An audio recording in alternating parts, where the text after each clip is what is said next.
Right, and we are live. Welcome back, everybody, to Brackets Pub Spring Session 2022. So we're going to be doing, for now, one of these live streams once a quarter. Depending on how they do, we may start doing them a little bit more often than that, but for now, we're going to keep them about every 3 months. We are joined, just like last time, by Nate from One Man's Odyssey. Nate, so good to see you again. Thank you so much for joining us. Nate is one of the original viewers of the channel and one of our biggest supporters, and we always appreciate you, Nate. You're the best. Thanks for coming here. Beer Brackets Pub. Yeah, it's cozy, it's warm. Who doesn't love the Beer Brackets Pub? So we were just actually, in this Beer Brackets Pub, we will go open and close our beer brackets as expected of us. We were actually just talking about beers to have at a wedding. So saying how my wedding reception was postponed by COVID. And so we do need to supply the alcohol for the reception. So I'm wondering what beer to actually get for this reception. And so we were thinking, if anybody has suggestions, let us know in the chat. If you could get any beer, and it's not going to be on tap. So we're looking at cans or bottles, but what would you get for your wedding if you had to supply your wedding with beers? And so I was thinking the À Tout le Monde by Unibrew, which is one of my favorites. And I think a pretty good mass appeal beer. It's a nice saison. It's easy drinking, but it's got some bite, some flavor to it. It's got some body to it. So I think that could be a good choice. Guinness. Who said that? Guinness. Oh, definitely nothing heavy. Something light. Something that you're going all out. You know what I mean? Something that exudes champagne or bubbly. What is the champagne equivalent other than the obvious answer in the beer world? That's a very good question. Well, I don't know, like that is easily accessible if you don't go with like classic Weiss beers, like a Tout le Monde, like, or any saison could be a good for the high carbonation, right? So but I don't know, I'm thinking Guinness. Can't go wrong with that. Is there somebody off screen from Diageo holding a gun to your head, Alessandro? Do you need me to call for help? Please. I've write it here. Help.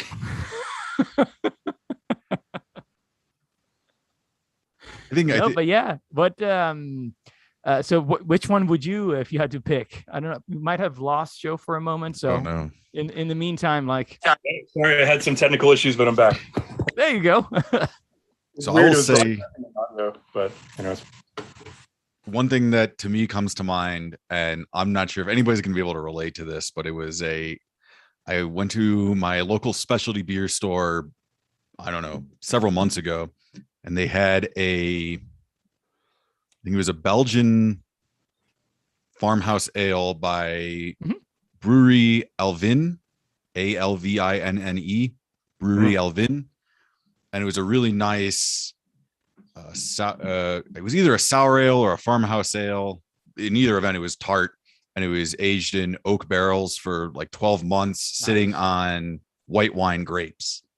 Wow. And it was very, very nice. And this specialty beer store, I think they recently moved, and I think they basically didn't have, their supply chain hadn't been completely set up yet. So they were just selling basically stuff from the back rooms. And this was dated like 2014 or something.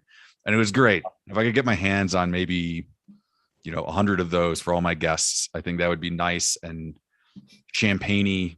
It would taste very nice in a champagne flute. It was kind of like, I'd say it was almost like a cross between actual champagne and a saison and Martinelli's sparkling grape juice. It was very good. Yeah, sounds amazing. Sounds delicious. Guys, this is a pub after all, and I think we've gone a little bit too long without a beer. So Nate, as our guest, I'll let you start. What are you opening your beer brackets pub beer brackets with? So I hinted sort of at what I was opening my beer brackets with that little story about the specialty beer store. So I bought this beer the same time I bought that beer, and it's also bottled in 2015. So it's it's been sitting on the shelf for a while, and it is, you see if I can get this without my virtual background coming in, is by see, it is by Jolly Pumpkin Artisan Ales in Ann Arbor, Michigan. And Wow. it's their Calabazza Blanca, this artisan white ale brewed with spices. So I think it's a Saison. It's an artisan white ale brewed in Belgium's Bière Blanche tradition, spiced with orange peel and coriander. Nice. And, supposed to be tart and dry. So I've actually been to this brewery. I could maybe talk about that later, but I've been to this brewery and I expect this beer to be pretty darn good. So I have a question. If anybody knows of this, what does the term white ale actually refer to? Like I've heard it a couple of times, but I wouldn't be able to tell you what that style is. I would think spicy, like you kind of described, dry and spicy, but aside from that, I don't know. I think I know one answer. There might be more than one, but the one I know is that normally when you hear it in references with Belgian ale, it's white or wheat, just WIT. Yeah. And it normally, if I'm not mistaken, it implies like having some wheat in the process. And orange peel and coriander are two traditional ingredients that are used within that, like in general, like not about obviously this specific brew that he's having. And if I'm not mistaken, the Hoegaarden falls within that, like the white Belgian. Okay. So but I could be wrong. It actually does mean like white in terms of like a wheat beer when you talk about like the wit and the Belgian terms. Okay, so that's because I've heard white ale before, and that made me think like it was something different other than a white or wheat beer. Yeah, I'm always a big proponent of the like styles are great, but they're more like I like to see them as a map, right? Like, and the map like never captures completely what's out there in the real world. So it's a reference, and sometimes like what's in the bottle can be surprising. That's so true, right? Like and that's one thing since we started doing these episodes and since we started trying all these different beers, the one main thing I realized was beer categories and beer styles are so non-specific in a lot of cases where they have a general description, and some are very particular to a certain kind of hops or a certain kind of preparation method in the brewing. But I mean, like a lot of categories can be very vague and are almost like blanket statements that can apply to a lot of different things. So if you're trying to pinpoint or describe a certain style, like cream ales, we talked about cream ales recently, right? And that is such a general term where you call something a cream ale, but what does that really mean? You don't really know until you open it up and drink the beer and you find out. It's just this general blanket statement. But that sounds amazing. Alessandro, what do you, I think you said you had some special beers for today, so I'm excited. What do you got? It's funny that this conversation went in that direction to begin with, because it just happened to be. It works out that way, man. It's kids. It's just meant to be. So I found this little, I would call it like wild beer that I never had before. And it's called, it caught my attention for the label. I'll show it here. And I don't know if you can see, but it's called Brewers Bridge. Okay. And it happens to be a collaboration between two breweries. And one of them is Brasserie Dupont. And the other one is Allagash Brewing. So interesting. And it's Saison style. That's why I was a little surprised. Yeah. And it's brewed with, it says barley, rye, and oat. So that's that brewery, the Saison Dupont, that beer was so good, Nate. I don't know if you've ever tried it. I think it's is that the one is that the one in the green and yellow checkered pattern? Yep. That's the one. It used to be. Now, yes, it was forever. Now it's in like just a black sort of very gothic looking. I've had it. It's very good. It's really good, right? It's really, really good. I know like Saisons are very sort of mild beers, so it's but it was really unique. It was really flavorful. It had some really interesting spice notes to it that I didn't expect. And it was just so smooth. The finish was really, really nice body to it.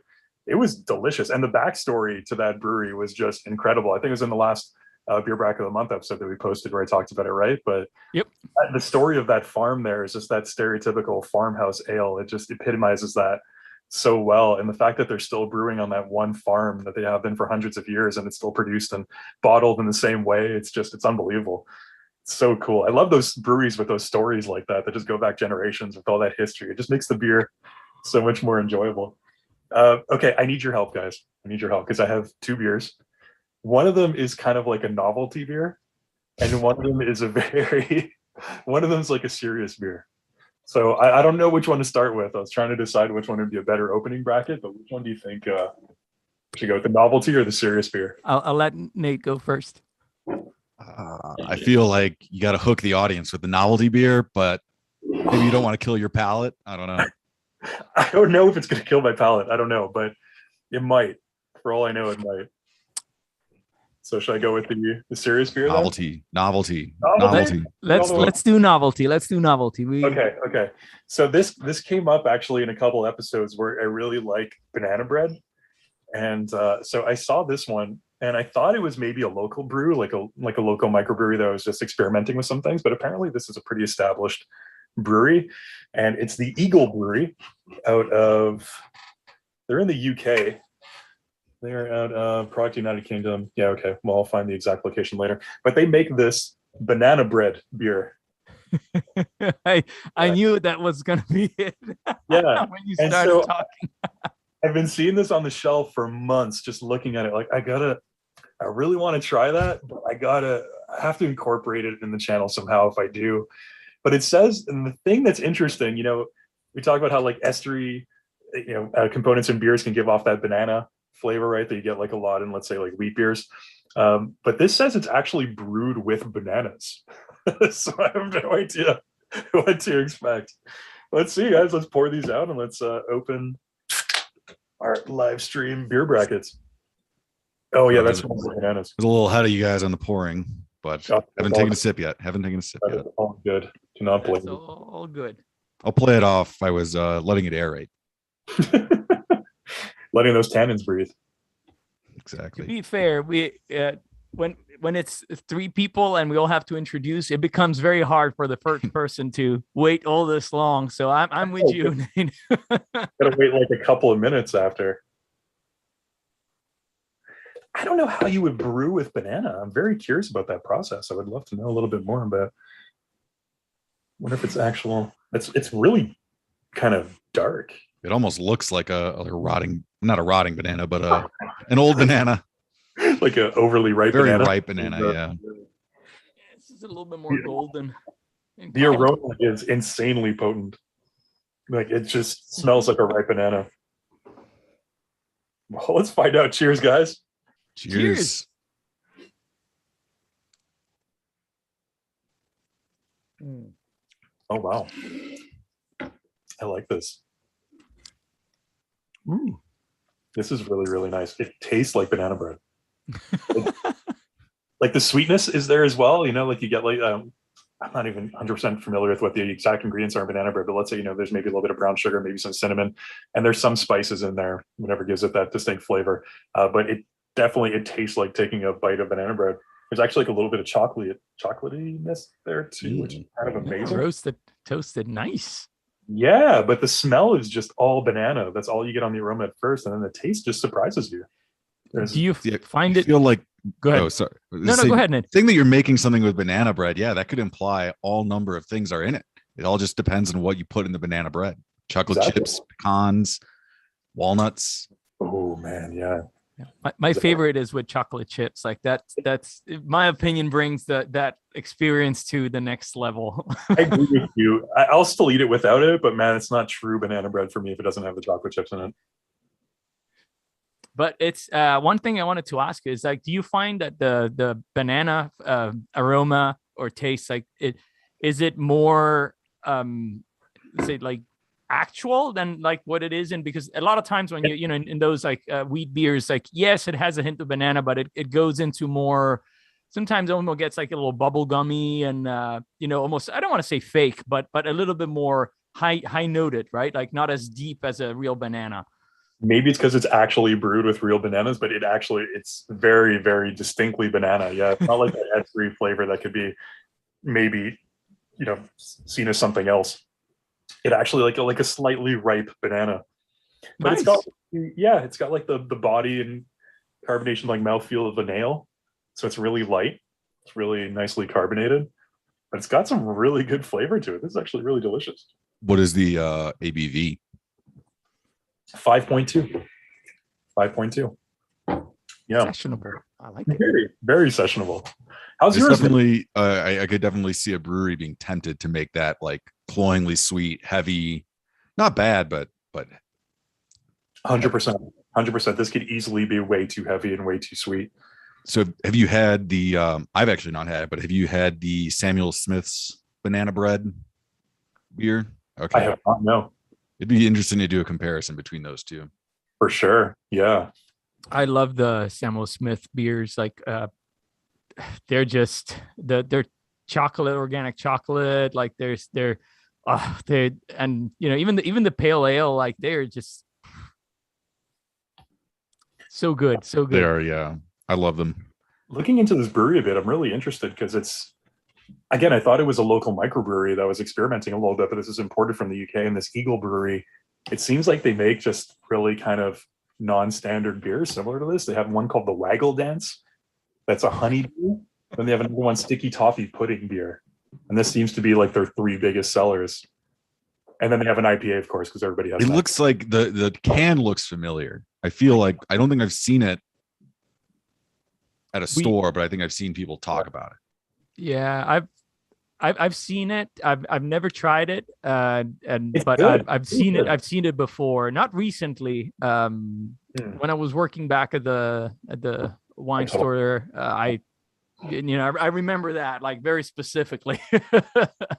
It's actually really delicious. Like as Nate was saying, a lot of times these kinds of beers can be overly sweet, overly cloying, but it's not. It's really, really good. Really nice. How about you, Nate? What's your beer tasting like, and what's the experience? Just to refresh. It's it's the Calabazza Blanca by Jolly Pumpkin Artisan Ales. It's interesting. The aroma, it's actually somewhat reminiscent to me of Duchess du Bourgogne. Yeah, nice. Got that like balsamic vinegar, maybe a little bit more like white wine vinegar, sherry vinegar. It's got that kind of off dry aroma. I'm getting a lot of like a little bit of lemon. I'm getting actually like copper penny, which is I don't nice. I don't know if that's good or bad, but then when I actually taste it, the taste is so much more. It's so much drier than the smell. It's actually really light, really floral. Fluffy. Yeah, it's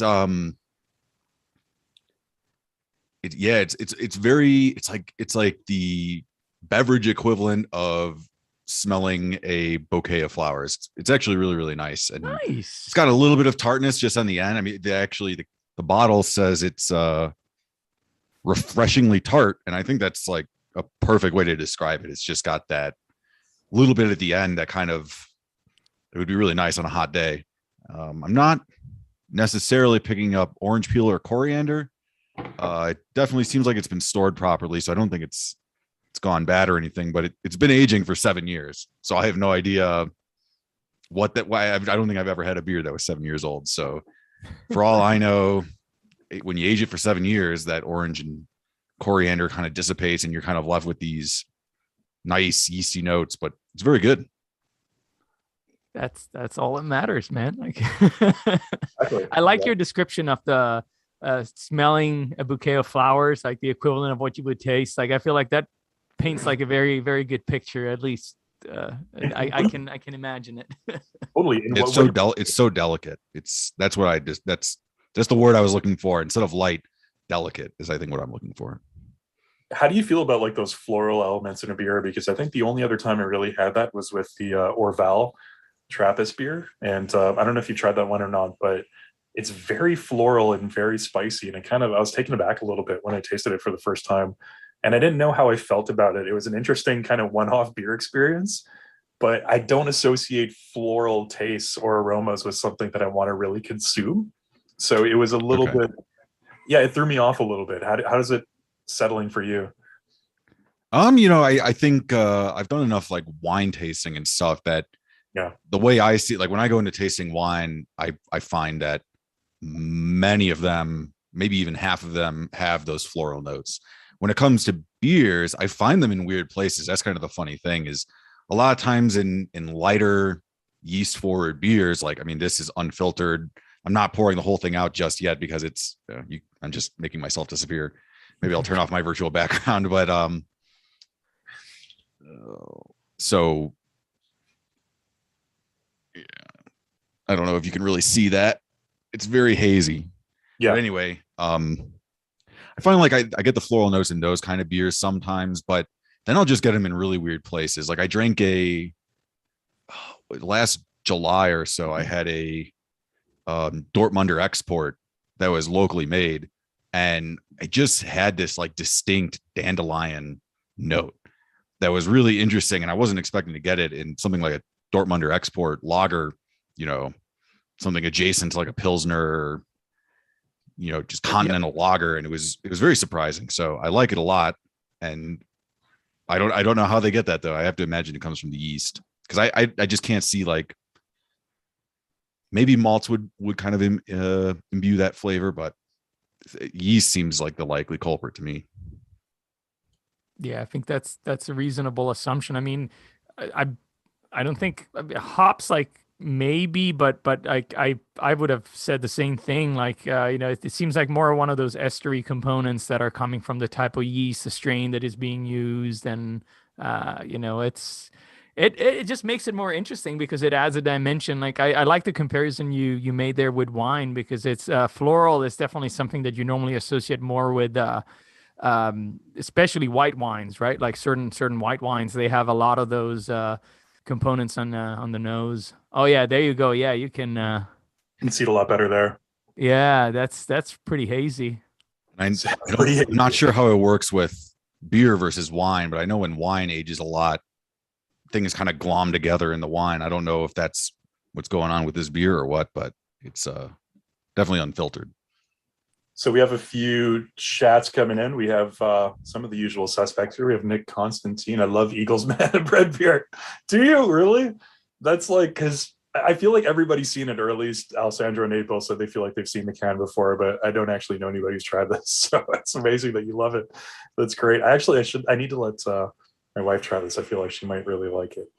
Then we have Steve in. Hello from Alberta. I didn't know Steve was in Alberta. Steve comments on a lot of our videos. Nice. Let us know where in Alberta. Curious. Having a dry hop sour. Favorite sour? Ooh, good question. I think I'll let you go first. You look like you had something to say about that, Alessandro, but I think about sours. Sour, like it is gonna have to be. Well, that it depends obviously what you're, because there can be discussions. Yeah, but if I feel like there's like, when you say sour, there are two major categories of sour. It's like kettle sours, exactly sours. Exactly. So if we're saying strictly sours, I haven't found a beer that I like better than the Duchess. Strictly sour. Now, if we talk about kettle sours or that categories, then there's there's different ones.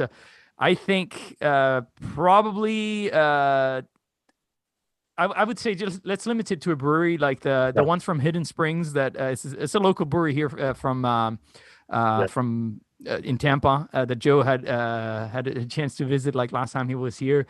I mean, a lot of their sours are very, very, very good. Yeah. That's Hidden Springs, and I would love to go visit them in May. So I'm going to be heading down and seeing Alessandro in Tampa at the end of May, and we're planning on doing some brewery tours and maybe doing some videos from the road there. So I think Hidden Springs is one that we definitely need to go to, because they made one of my favorite sours as well, called Manchild, which you featured on an episode, which is a peanut butter jelly sour, and it falls in the kettle sour category. But that one was just unbelievable. It blew my mind. That was incredible. Aside from that, I'd have to say there's a local brewery here in Hamilton called Collective Arts, and they had a limited run sour that they made once, and it was the name escapes me, because it was chocolate, coffee, vanilla, cherry, blueberry, and something else, and it was all these flavors mixed together into a sour. But it tasted like this amazing chocolate bar that apparently can only get in Canada, called Coffee Crisp, which is like this chocolate coffee, like a candy bar. And it tasted exactly like that. And it's my favorite candy bar I've ever had in my life. So I love that one. What about you, Nate? Is there like a sour, either sour or kettle sour, that stands out to you as being a favorite? Oh, well, so there's a local brewery in Santa Fe called Raleigh Farmhouse Ales, and they're kind of like house. Kettle sour is a Berliner Weisse that they call Germophile, and then they kind of riff off that. They'll add different things to it. but they always have like the regular mainstay. That one's really good. I did a review of that, and it was like, what I find with the kettle sours is like they tend not to be very complex. But I think really good breweries, they can make them complex. Even with, I mean, this brewery doesn't even add any adjuncts. Like I think it was just wheat and malted barley. And there's another brewery in Albuquerque called Gravity Bound, and they make some really nice sours. I just had a review of one of their beers come out, and it was a fruited sour with strawberry, vanilla, cara, orange. And that might have been it, but that one was really interesting too. It was like the flavors just, I was getting so many flavors that weren't part of the adjunct profile. Some like mint, rosemary, watermelon. Nice. I was actually like very distinctively watermelon rind was what I was getting in it. Oh, that's very specific. And they make another really good one that I can't remember what it is off the top of my head, but I think it's just on tap now. And I want to say it's like a mint cucumber sour, and it's very good. Mint cucumber. As far as national sours, like national brands, I can't really think, but I would agree with Alessandro that the Duchess is great. I like that. What is the brewery that makes the popular Flanders Red? Belgian brewery or I believe they're Belgian. Yes. Oh, you thinking the Rodenbach? Is that a Flanders Red? I think Rodenbach has like a couple. They have the Grand Cru, they have the Alexander. The Rodenbach is also one that I would, definitely like put up That's there. That's another sort of mass-produced Flanders Red that I can think of aside from the Duchess. I don't know of any others. Wait. I know. I'm trying to Google it. I'm not having much luck, but it might be the Rodenbach. The Rodenbach is really, they have also like a massive cellars with Foudres. Like it's another, like the Grand Cru is a great second for me. If if the Duchess is not available and you've the Rodenbach, like that's a good. Yeah. Absolutely. Well, thanks for the comments, Steve and Nick. Yeah, thank you guys. Thank you for joining us. What are you guys drinking? Definitely. Well, Steve said no. Yeah, Steve said he's having a dry hop sour. Oh, sorry. Yeah, that's right. Right. Which one, though? Let us know specifically which one so we can look it up.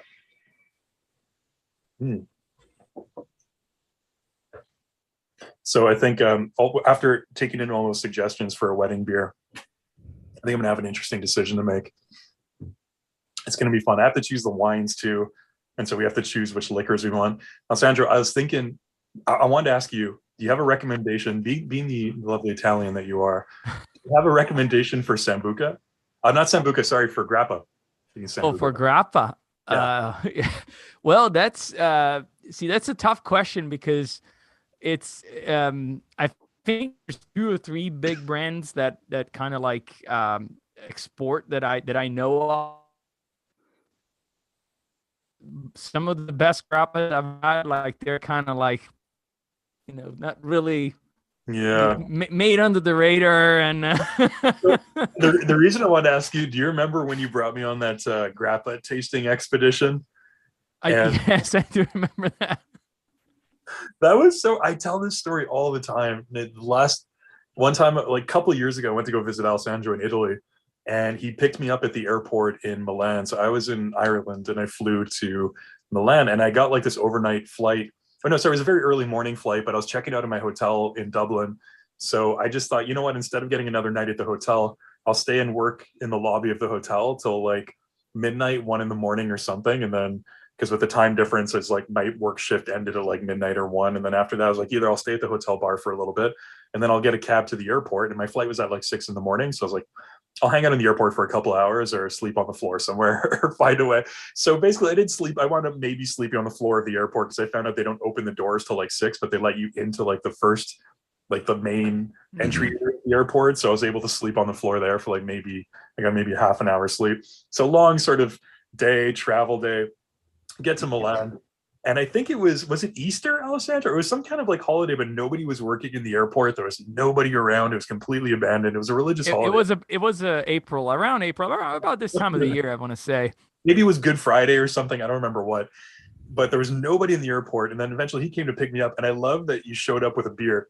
You were waiting in the parking lot with a beer, and you're just like, it's not illegal to have an open beer in a car in Italy. So I could just, As long as you're not drunk, like you're Well, you're not fine, drunk, like right, yeah. like it's best not to drink it like while you're driving, obviously. But if you know, Exactly. as a passenger, you can absolutely have it. It's not a problem. illegal. Exactly. So you had a beer ready for me as the passenger, which was fantastic. Really appreciated that. And then, but I was starving because I hadn't eaten in forever. And so I was just like, and this was like, at this point, it was maybe 1 p.m., 2 p.m. It's like, so where can we go for food? It's like, you can't get any food right now. Like, what do you mean you can't get food? It's 1 p.m. It's just, everything's closed. So apparently just there in Italy, things just shut down in the afternoon, restaurants specifically. Just anybody that serves food shuts down like after, I guess, like, what would you say, like lunch service maybe? Yeah, like, they do. You know, it depends on where we were going. I think back to at the time I was like living with my parents, so we were going like back to they live a little bit outside of the main city there, Torino. So down in Torino, you might be able to find some places, but where we were, like, it's pretty much like lunch service like ends up around that time. So by the time we were back, it's pretty much there's just like bars, like in the sense of like, you know, would be cafes, and they have like very limited food selection, like small sandwiches, you know, chips and stuff like that. Yeah, I remember we stopped in that little cafe or like Italian bar, and the guy was so shocked that we were asking about food. It was maybe like 2:30, 3 o'clock at this point. Where he just turns around and starts like, yeah, it's like his mother or his grandmother was working the kitchen in the back. He starts yelling at her about food. And she's like, oh, no, you're make this. They're screaming back and forth in Italian. They basically said he could make toast, which is like a toasted ham sandwich. Like a toast is just like a Yeah, which was amazing. But there, long story short, I remember you said we have to try some grappa. And then we ordered a couple of different kinds of grappa. And there was the dark grappa and the clear grappa, right? If I'm not mistaken. Yep. They call it like in Italian, it's just like they usually call it bianca e gialla. Bianca is just white and gialla is just yellow. And it gets that color because it's aged in barrels for some time. So it gets like a little bit of that coloration. Not long, not years. Like we're just talking about usually months. Like some are also aged longer, obviously, but the ones that you normally can get like are. I'll have to look into that and see, because I mean, the Nonino is one that I know it's pretty big in Italy. Like they're probably one of the biggest ones. But is one of the bigger brands that I can get here that I think is considered to be one of the better brands that you can get. Which one was it? The Nonino? Boli? Oh, the Boli. Yes. That's also a good one. Yes. That's a nice one. I'll have to look, like, but if you have because I'm sure that, you know, like here it's very limited what you can get. Like we used to have like a few brands in the store, but I can definitely tell you there if you have a list for sure. It's important. All my Italian friends are like, you got to have grappa at the wedding because it's just like an Italian wedding. Couldn't agree more. So I'm gonna have to get some grappa and choose what else I'm gonna get. It's gonna be interesting. But the beer is the biggest. So how were you feeling after no sleep, just a tiny sandwich, and then going on this grappa expedition? You got me wasted. I was bombed, man, because I was like empty stomach, no sleep for like 24-ish hours, and I was just exhausted. And we did not just one shot; we did like a couple of, and not like ounce. They were big. They were like Mexican tequila shots. Yeah, you gotta sip on it while you're or 2 ounces. I don't know. Yeah, they're meant to be sipped on, but we're just like taking them, like, because we're standing at the bar. It wasn't even like we had them served to us at a table. The guy was like, "Oh, try this one," and so we're standing up at the bar in front of this guy, and it's just like, "All right, try it, take it down, next one." And then he was just breaking out all these bottles. He was so excited that there were just people in there ordering drinks. It seemed like I don't think he had anybody come through that wasn't like an old Italian man just playing like Scopa and the.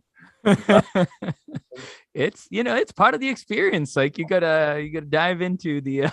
It was an experience, man. It was an experience. So I mentioned that I had actually visited this brewery, Jolly Pumpkin, and I kind of had a sort of a similar experience. So the Santa Fe airport is very small. It only flies to of the two airlines there. They each only fly to 2 cities, and they're hubs, and then you hop from that hub to the other. So I was actually flying to Detroit because I had a conference in Ann Arbor from Santa Fe. So I get there, my flight gets canceled because of weather in Dallas. I'm supposed to go through Dallas, and I had to give a presentation the next morning. And they said, well, you know, the the soonest we can get you there through Dallas is tomorrow at 3 p.m. I'm like, that's not going to work. I got to get there. Like, I got to be there by 11. And so they ended up red eyeing me from Phoenix to Charlotte to Detroit.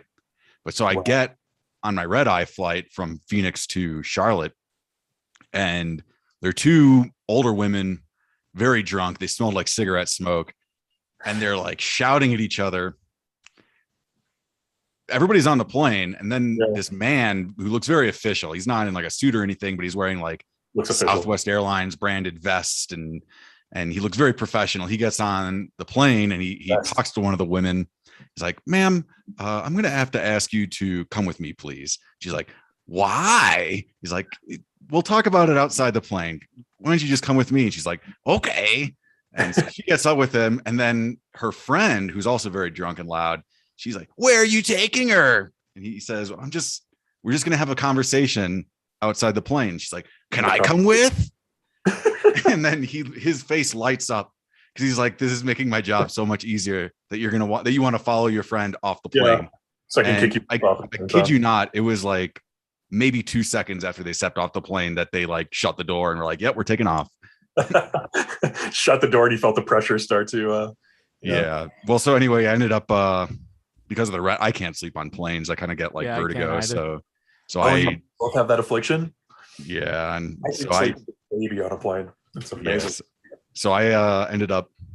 So I went to this brewery the night when all the conference festivities were over, and somebody, I don't know who, ended up buying like pitchers upon pitchers of beer, and I was feeling pretty hammered myself. I was when you have no sleep and you start pounding back beer, it's a different feeling.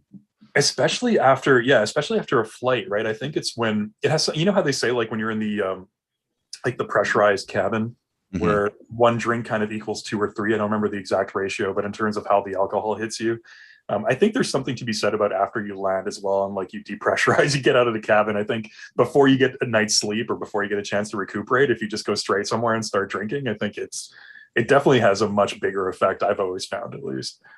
It's so much easier to get dangerously drunk at that point. It's part of the experience, right? Part of the travel experience, man. We got Blue Ford Focus. Nice. Love that username in chat. Hi from San Antonio, Texas.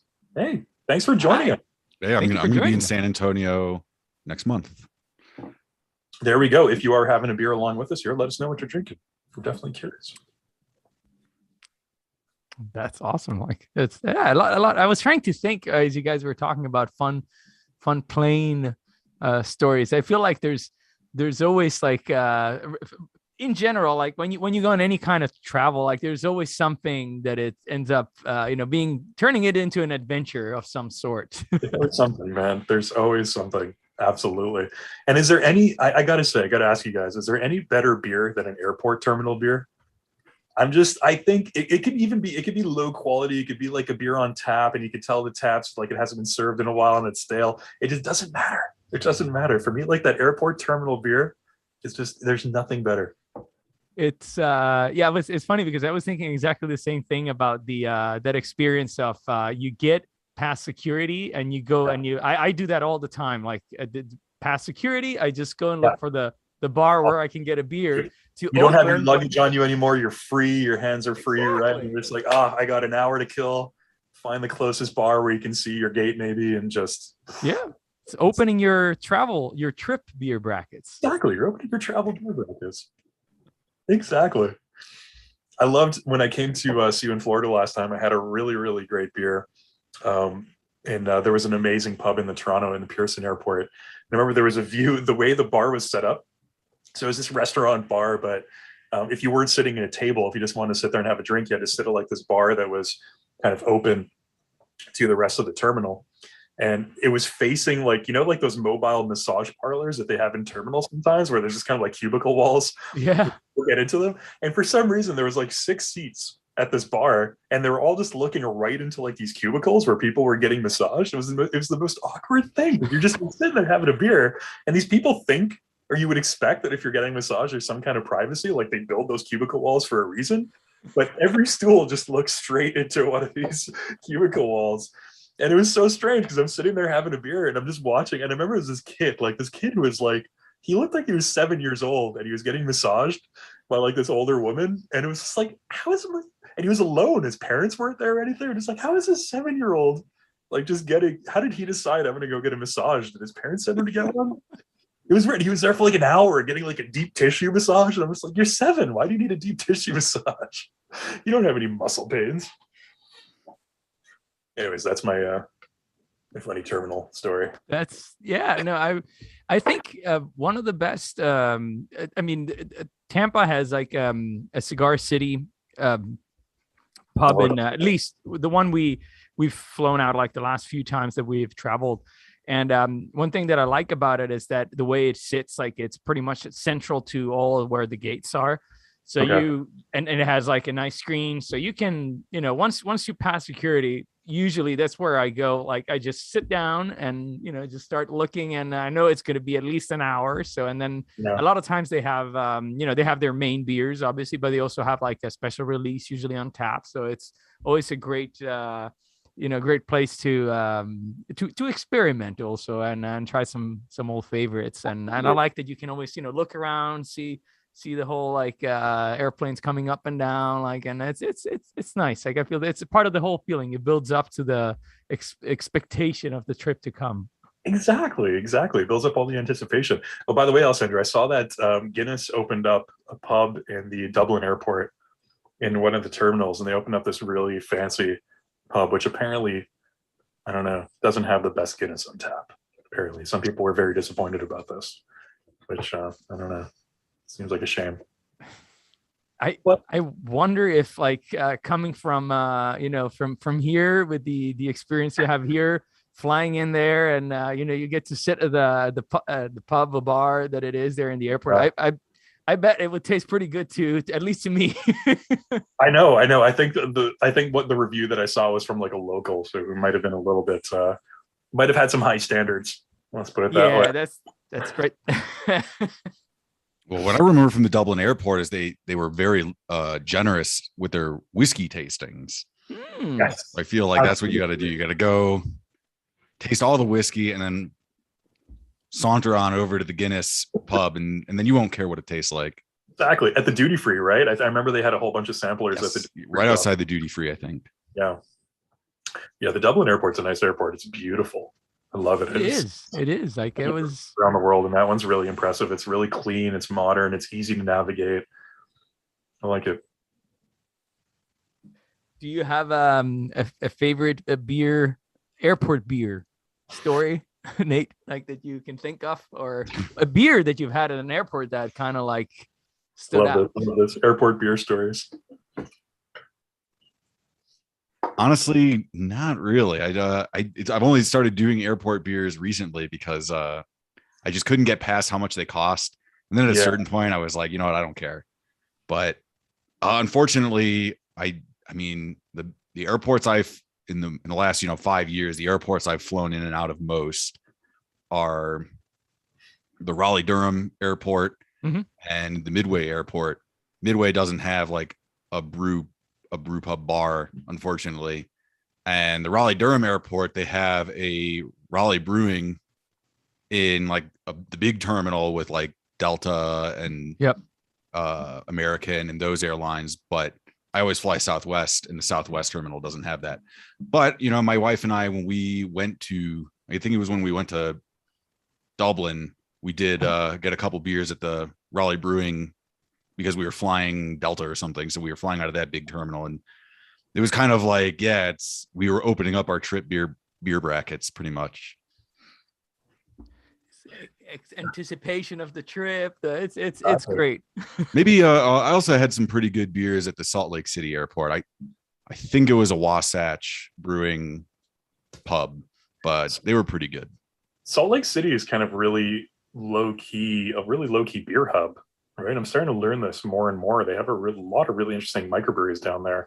I mean, we had an interview episode with Lauren from Uinta, and I'd never heard of Uinta before, but they're like a pretty big brewery down there. Mm-hmm. It seems like they make some interesting things, but their microbrewery scene seems like it's pretty big at this point. It's exploding, which is really, you would think, if I don't know much about I've never been to that state. I've never traveled around, so I don't know too much about it. But if I would think of anything, I would think it's relatively a dry state. I wouldn't think that there'd be too much of a drinking culture, just from what I know through pop culture about it and what I've heard over the years. But I mean, it's cool to see. And she kind of echoed the same thing, where it's like there wasn't really a beer culture there for too much, and not, the culture of drinking wasn't very permeated for the longest time, but now it's starting to kind of grow and explode a little bit, which is really cool. I mean, I'll say I've been to Utah a few times for vacation, and like, I think they've got good breweries there, but they're really handicapped by what they're legally allowed to do. I mean, my understanding is that, like at convenience stores, grocery stores, they can sell beer, but it can't be more than 5%. So recently, my wife and I went to Zion National Park. We road tripped there back in October around Halloween, and I just was going to all these convenience stores just trying to find like some good beers, and it's just all like, session IPAs, pilsners, brown ales, like capped at 5%. And there wasn't, not that I don't like those styles, but it just, there was nothing really like that piqued my interest. And actually, it's a weird state, because you go to a bar, and now it might not be like this anymore. I know they've changed the rules a little bit, but you used to not be able to serve beer on tap that was more than like 4%. Wow. And but you could serve beer in a bottle that was anything. So I remember I went there. I was passing through on my way to Montana. I stopped in Salt Lake City, spent the night there, and I went to a bar that had an extensive bottle list, great beers, awesome selection. And their tap list was like Coors Light and Bud Light. That was it. Yeah. It's just, so I don't doubt that there's a beer culture, but I think that they're unfortunately pretty hamstrung by the laws. The alcohol laws in the US state by state are really interesting to me, and there's some that are so conservative and so strict that I wouldn't expect. Like Pennsylvania specifically, I never would expect that Pennsylvania would have such strict laws on alcohol. But I was in Pittsburgh a couple of years ago with my wife. She was there for a conference, and I remember we went to like a bring your own alcohol restaurant where you can bring your own wine or beer. And so we're like, oh, let's go try and find some beer that we can bring to the place. And you had to go to a bar. So they're like local stores, there were specific liquor stores, but they're only open to a certain time. I don't think they were open past like 5 p.m. It was something ridiculous. Then after that, you would have to go to a bar, and bars would sell bottles to go. But it was kind of sketchy in the way that they would do it. A lot of them I saw would have like handwritten signs in the window saying like, we sell beer to go. And then you could go like make your own 6-pack. And then so whatever they were selling in the bar, you could buy as many as you wanted of them and take them to go. But obviously they were marked up like buying a beer in a bar, right? If you're buying a 6-pack, it's going to cost you like $35 or something stupid like that to buy 6 of them. So, but you couldn't go anywhere else. Like after 5 p.m., you couldn't go to a grocery store. There weren't liquor stores that were open late. You just couldn't go buy beer if you wanted to. And I found that so shocking. I'm like, Pennsylvania, I would expect that in Utah. I would expect that in like Mormon states, but like, I would never expect that in somewhere like Pennsylvania. And it was really shocking to me as a learning experience. It's like, wow, there's still some really sort of antiquated laws in a lot of states, and it's really a shame. Yeah, well, I feel like Utah and Pennsylvania are the worst. There's other ones, like a lot of it comes down to liquor. That's where you start getting the weird stuff where certain states have like state liquor boards and stuff. And the great irony, I think, is you were talking earlier about it's legal to drink beer as a passenger in Italy.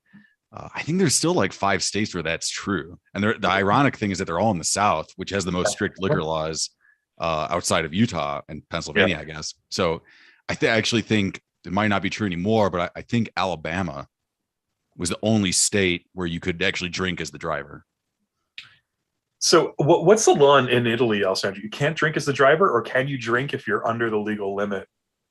I'll be honest with you. I don't know if there's a law against you drinking while you're there. As long as you are like in the car, like under the legal limit. But it's one of those things, like the limit is pretty low. So gotcha. You wouldn't want to, let's say if you, it's like, if you have a sip of any alcoholic beverage and you get stopped and you get breathalyzed, like you're more than likely going to be over the limit. If you just, if you're drinking it while that happens. So that's not advisable.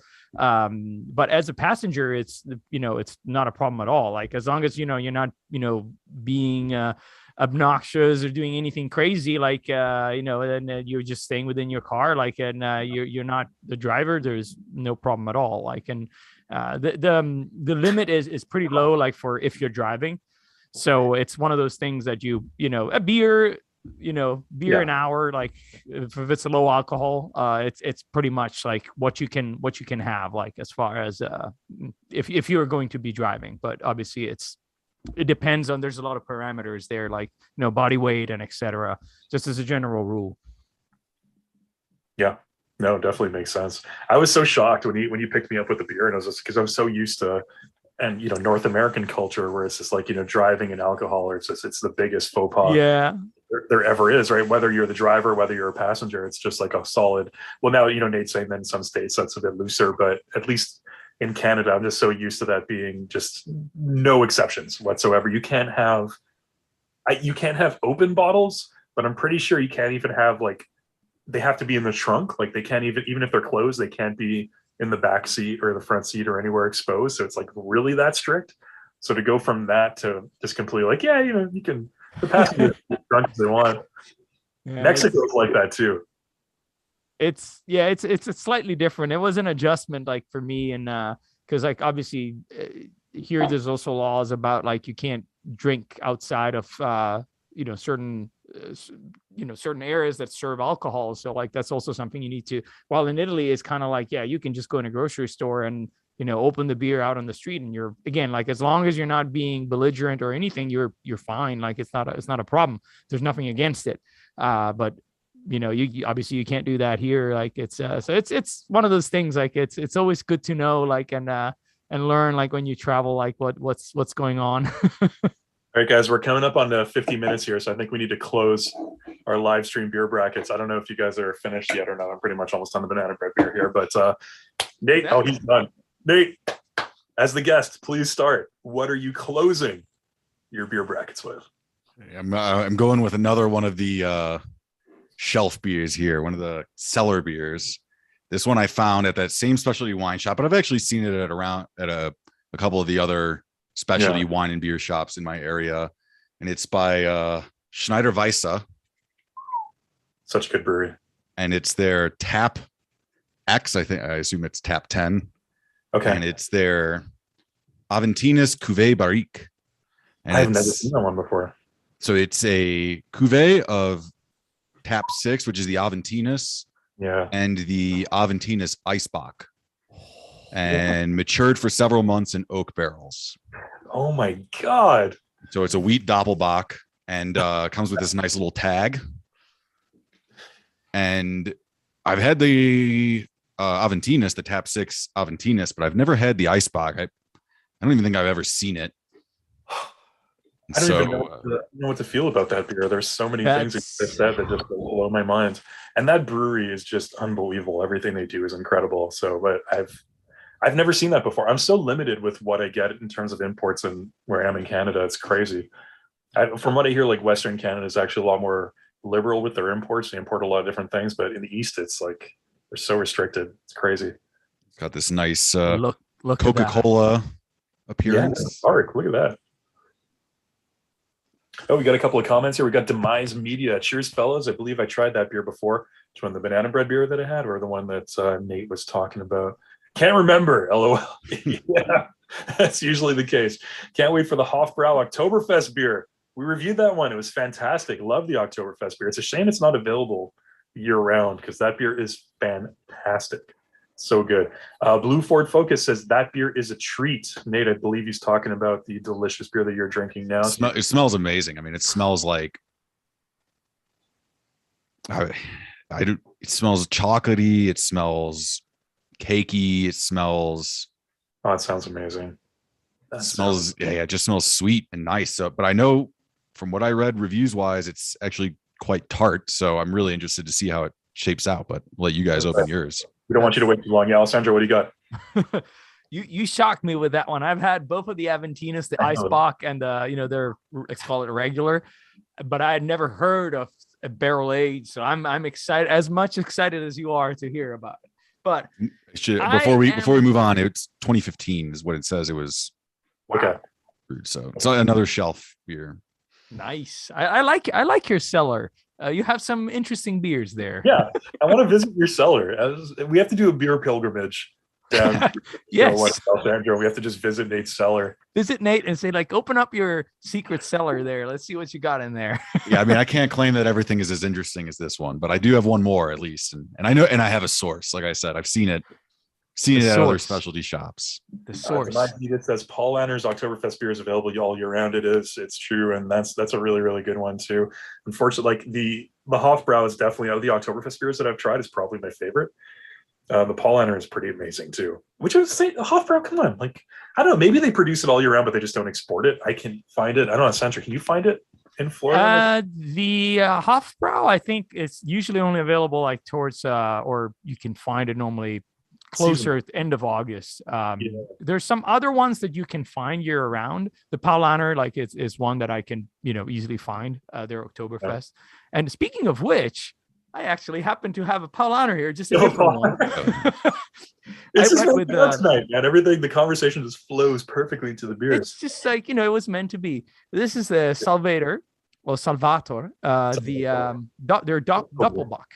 They're supposedly the inventors of the Doppelbock style, and it's named Salvator or Salvator from the fact that it was brewed by monks during the fasting time of Lent. So to produce a beverage that they could, use as a meal, like to sustain themselves during those difficult and long praying hours. And so it was called like Salvator. And there's a lot of other Doppelbock beers that are, kind of like they can't use that name quite, like, so they use the Ator at the end, like Celebrator and Optimator and so on. So that's what I am closing my beer brackets with. So, it's funny because before we were talking about like having that beer after traveling for a long time and being on an empty stomach, or the post-traveling beer, and then we're talking about like fasting beers. Imagine how hard a fasting beer hits. If you're like in the middle of a week-long fast and you're slamming some beers, some Paul Lanners. It's just liquid bread, man. Slice it and put it in the glass and drink it. Yeah.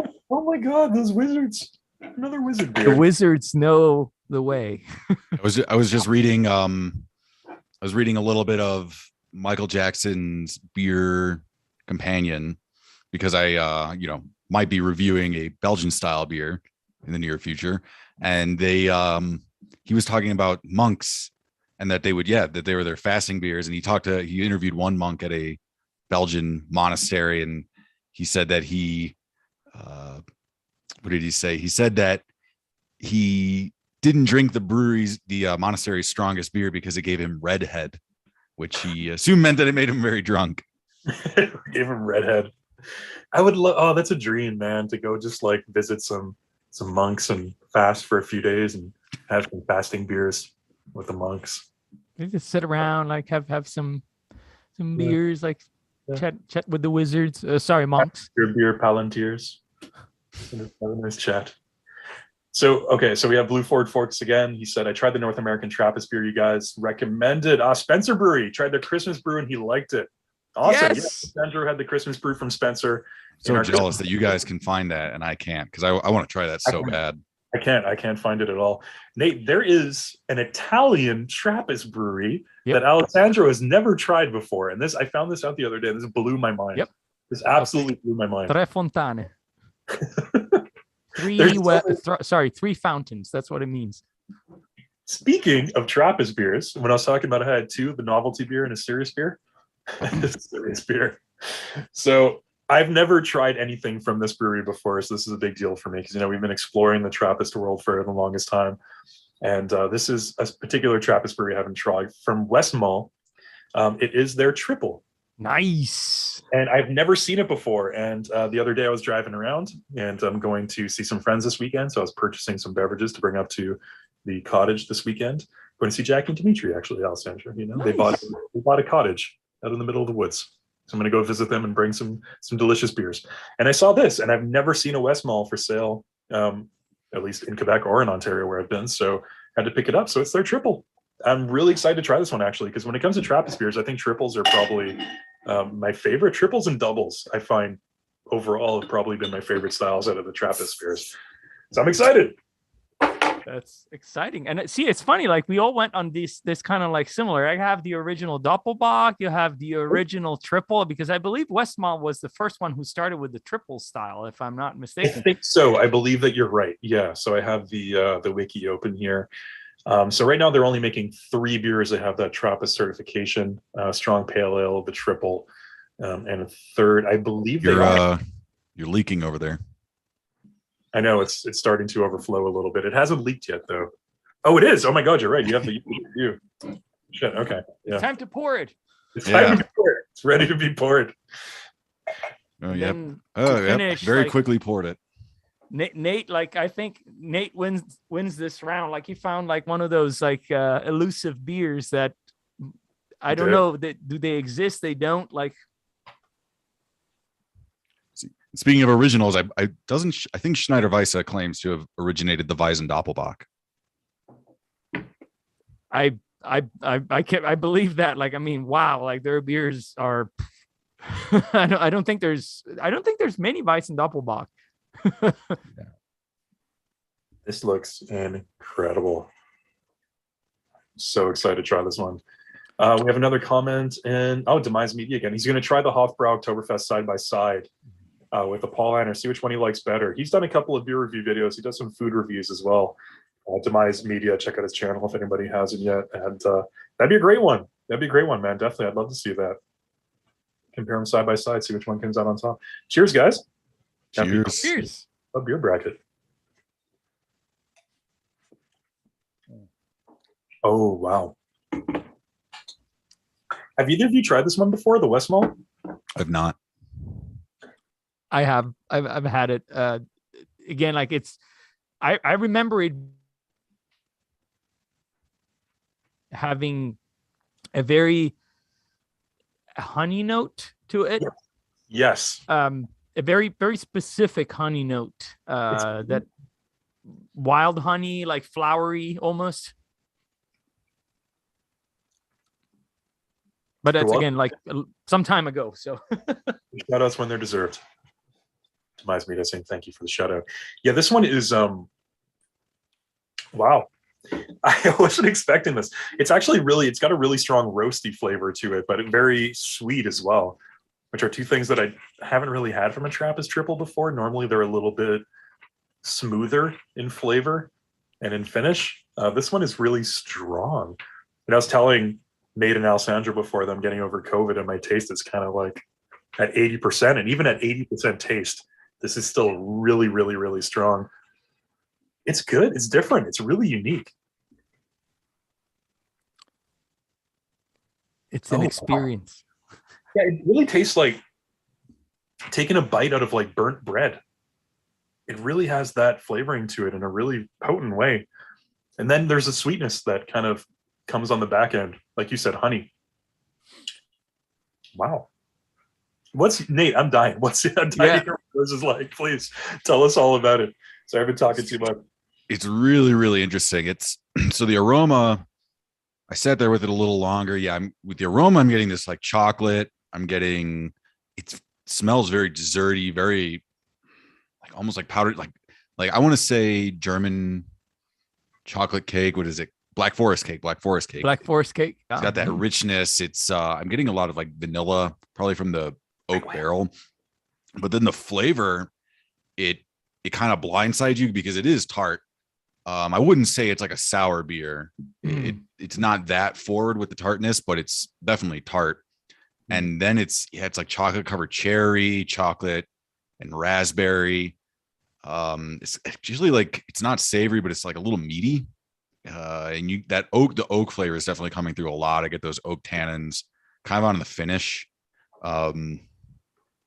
It's really interesting. And it's a beer where like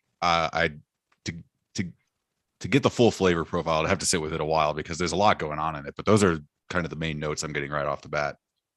We have a few comments here we can get to. We have Blue Ford Focus again. I've had some issues finding Baltica beers now that the stores around me have stopped carrying Russian products. I've actually I don't think I've ever had a Russian beer. I've seen Baltica beers. I've never tried them before though.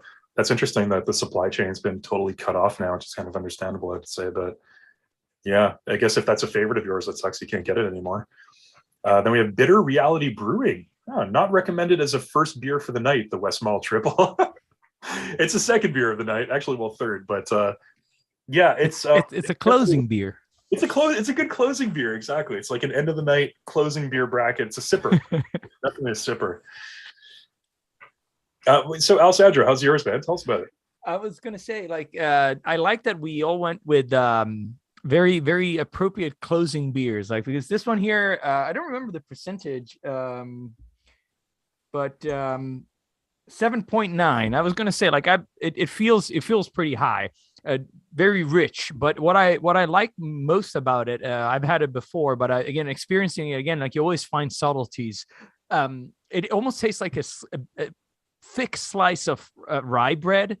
That almost has like some nuts in it, like walnuts or chestnuts. But it has a little bit of sweetness, but it's way less sweet than you expect. Like when you first take, when you smell it, like you get all those notes. You said, "Oh, this is going to be probably too cloying," but it's not actually. It has that classic lager, dry finish with hop presence that like cleanse your palate. But it's that 8%, you can really feel it. It's delicious. Like it's a fasting beer. It's a meal beer. It's a fasting beer. We have Bitter Reality Brewing again. It's perfect beer for a third beer. It is. It's definitely the perfect beer for a third beer. Like the end of the night beer that you're just gonna be sipping on. There's no rush. Just want to enjoy it for what it is. It's a perfect closing beer, I would say. That was a great description, Alessandro. I can actually really picture that. This is like, I can't get over how much like those roasted elements are really present in the terms of like, it's super malty, but yeah, it's just, go back to that, we talked about like the over maltiness, like that, we talked about the cheap beer finish when we were talking about like Coors or Budweiser, when it's overly malty and it produces that high end sweetness, but it's just totally unbalanced. This is one of those beers that does that, where it's so malty that it's sweet, but in a very, very balanced way that's very manageable and very palatable, where it's just, you get like I said, biting into like a slice of really, really dark toasted bread that's covered in honey, and there's some fruitiness there too, like maybe some dark fruit like raisins or dates that can maybe be sprinkled on there as well. So there's like those three different elements: the fruitiness, the burnt dark toasted bread with some sweetness. It's really unique. And we're talking about before how beer category labels can be really general as a blanket statements. This is not what I would associate with a triple in any way, really, compared to other triples that I've tried. Let's say the St. Bernardus triple, or even like recently I tried like the St. Filion triple. They're all just very sort of like saisons, but upped to another level, like a little bit stronger. This one is really just completely different. You can even see just on the coloration of it in the body how it's just a lot darker and a lot stronger. But it's interesting, man. It's really, really interesting. Bitter Reality Brewing again. Alessandro, what is that beer again? I love rye and dry beers. It's the Paulaner, the Salvator. The Salvatore. And I assume it doesn't have rye in it, does it? No, I don't believe so. It's for what I remember, I might be wrong. It's 100% like malted barley. So it's just like, I just think about the rye bread, like that. The comparison was just to describe like a very heavy bread that has grains in it. Yeah. So that was kind of like where my mind went. But it has those very dark and deep, and I wouldn't associate with regular bread. So there's just very deep notes that it goes like transition into nutty flavors. Like, so that was probably like the best descriptor I had for it. Yeah. Well, I mean, I feel like when I assume it's because they're using very spicy, that's kind of a weird term, but using very spicy malts, it exudes kind of that rye spiciness. I have a review coming out at the end of the month for a standard golden ale that just had so much malt flavor that to me it came across as kind of like spicy. And I find that that's like a note that it's hard to pick up. But then if you maybe like taste like rye whiskey versus bourbon or something like that kind of like trains you to say, okay, this is like a spicy malt, spicy malted product, whether it's rye or just a breed of malt or type of malt that But has those high spices. I think, like, latching on to what you're saying, I think that in a sense, it might be that we've been not trained, but the lighter type of malts or ratios of malt that are used in most beers that are available, right? Like they move in a slightly different direction compared to, like, all the three that we're having right now are very malt heavy, right? In different ways, right? Like different types of malt, different procedures, different brewing techniques, but they all have like very common, like, heavy malt presence. And that's something that, in the old days, it was probably more common.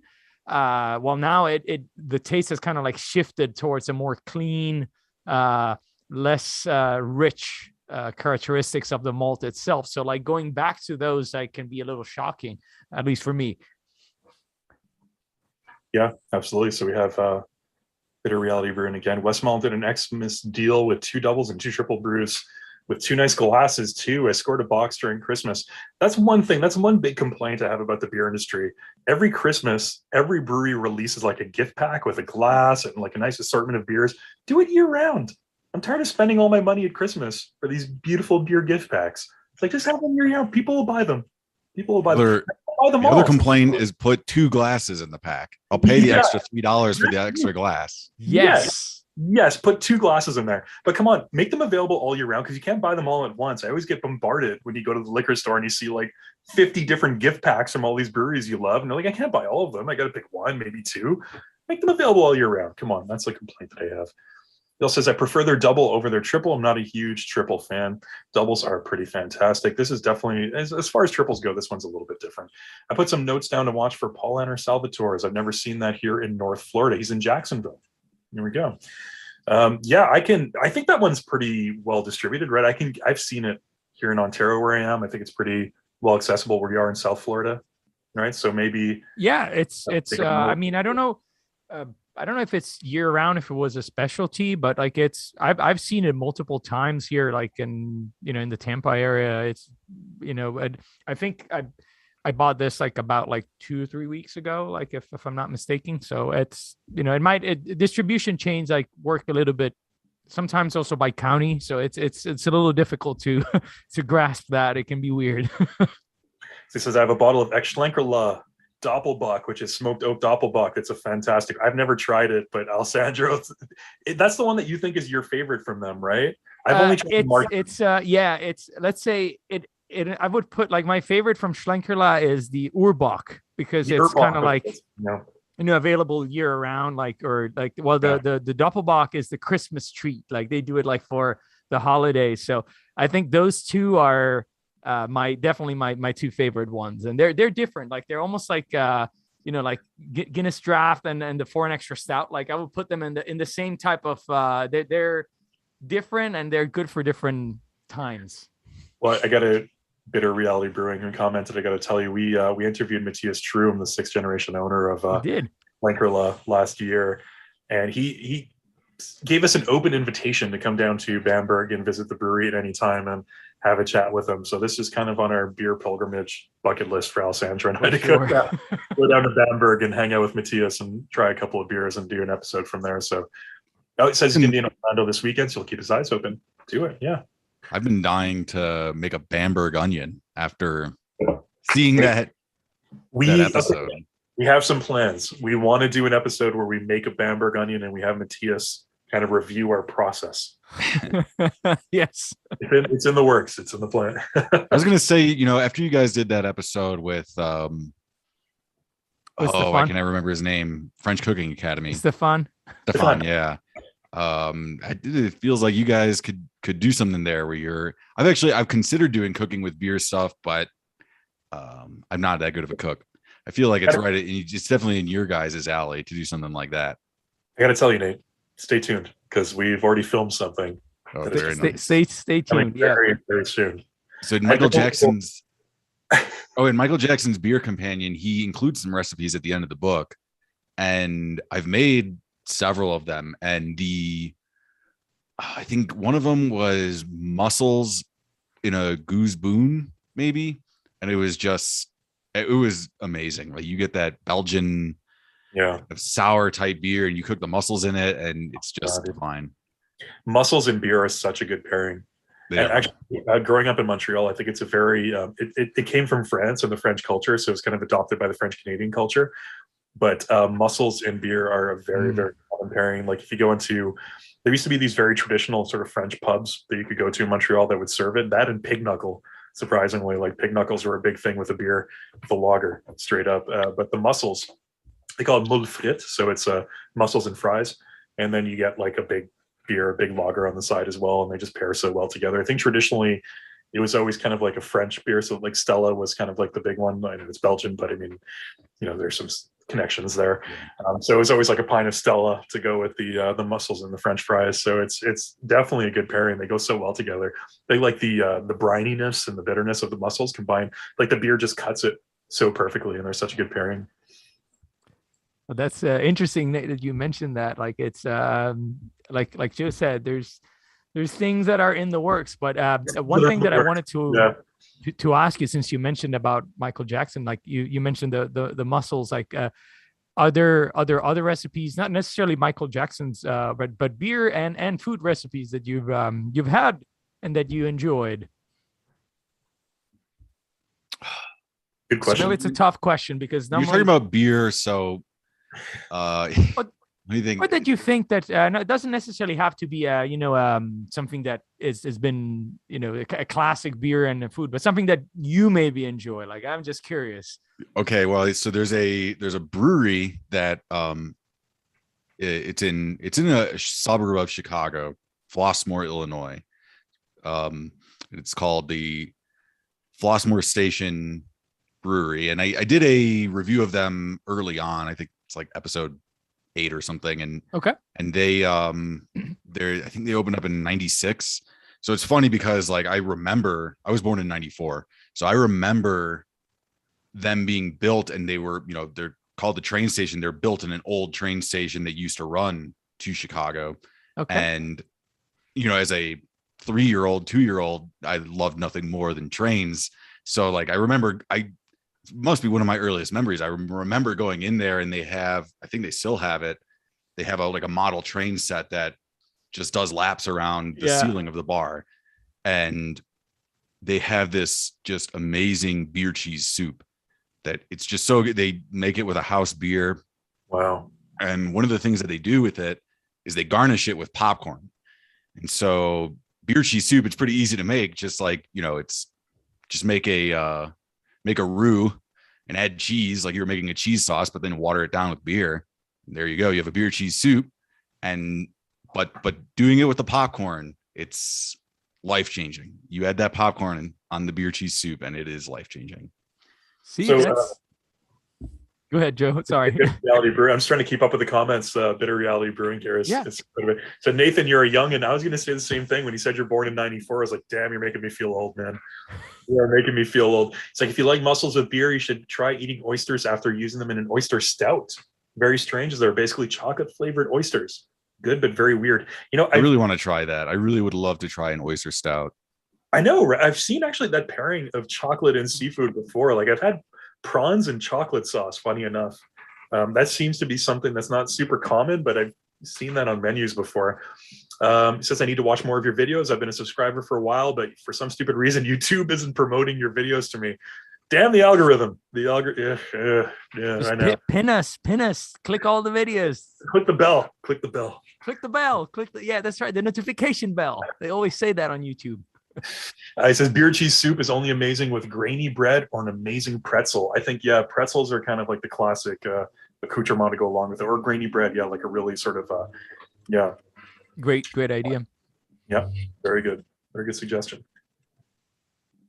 Yeah, no, this, I think, I don't know how you feel about this, Nate, but I always had this impression that, wine and food is kind of like a given, right? Like you almost like, if you talk about wine, if it's almost like, how do you pair with food? And beer has kind of like tried to catch up in different ways. Like I feel like there's people that advertise it, but I don't feel like that there's there's not the same type of dialogue. And I personally think that it's because people try to do it in the same way that you talk about wine and food. And I think that's wrong, because that's not how it works. Like beer is completely different. Like people do it all the time, but they just don't think in the same way as like, oh, I pick the food and then I pick the wine. Like they just have it with food. Like, just like you said, like this just happens, right? Like, and that's how it should be. I think. Yeah. I mean, I also think that generally speaking, I don't think you're going to, like, you know, you go to a restaurant or a brewery, I don't think there's going to be a wrong choice. You know what I mean? Like maybe, you know, you get the nachos, maybe that imperial pastry stout with, you know, cherries or something, and it won't pair very nicely with it. But, you know, think about nachos, like a lager would go great. An IPA would go great. A stout would probably go great. Like everything would go pretty much would go great with. I think that's the thing with beer, is like it is very versatile versus like when you're talking wine, especially, you know, just the barrier of entry of wine is so much greater. You go to a restaurant, and I haven't ordered wine at a restaurant in a while actually, but you figure a glass of wine is minimum $13, right? You want to make sure it's going to be the best wine for the meal you're eating versus a beer. And obviously, and also with beer, so many places are very amenable to bring you a little tasting glass, but they're not going to do that with wine, I don't think. Yeah, no, you're absolutely right. I think if you get the wine pairing wrong with food, it's a lot more of a disaster than if you get the beer pairing wrong, right? I think like you said, it's a lot harder to go wrong with a beer food pairing unless you're going something extreme, like you said, like a pastry or porter or something. Then that combined with something could be like, if it's a heaviness, that could be a bad combination with the food that you're eating, right? Whereas with a wine, it's very dependent on the flavor of the wine to pair well with the food. So maybe I think that's why people don't talk about it so much, just because beer is a lot more versatile. Like you said, I think that's a good word. But when you get the pairing right, that's the thing with beer. When you get it right, it's so incredible. Mm-hmm. And that's one thing. And it's so funny that you brought that up, because Alessandro and I have been talking about this for a while. And that's one thing that we want to focus on a little bit with the channel moving forward, is actually like beer and food pairings. Like I said, we filmed something already. It's going to be coming. Things have been crazy, so we haven't been posting episodes as often as we normally would, and we're a little behind on editing and such. But we have something that's already recorded that we've been holding on to, that we're really excited about, that I think is going to launch a new series of episodes that hopefully people will enjoy, because we're really excited about it. And it opens up a big sort of Pandora's box of different options of things that we can explore when it comes to beer and food pairings, because it's something that's a little bit underappreciated and it's not talked about too much, especially on YouTube. And there's, like I said, it's just, when you get it right, it's so perfect. That perfect food and beer pairing, it's magic. Mm-hmm. Well, you know, for Alessandro has it easy because he's drinking a fasting beer, so pairs well with nothing. Exactly. But see, that you have it right there. I was just thinking exactly the same thing. See, beer, it's so perfect already on its own, right?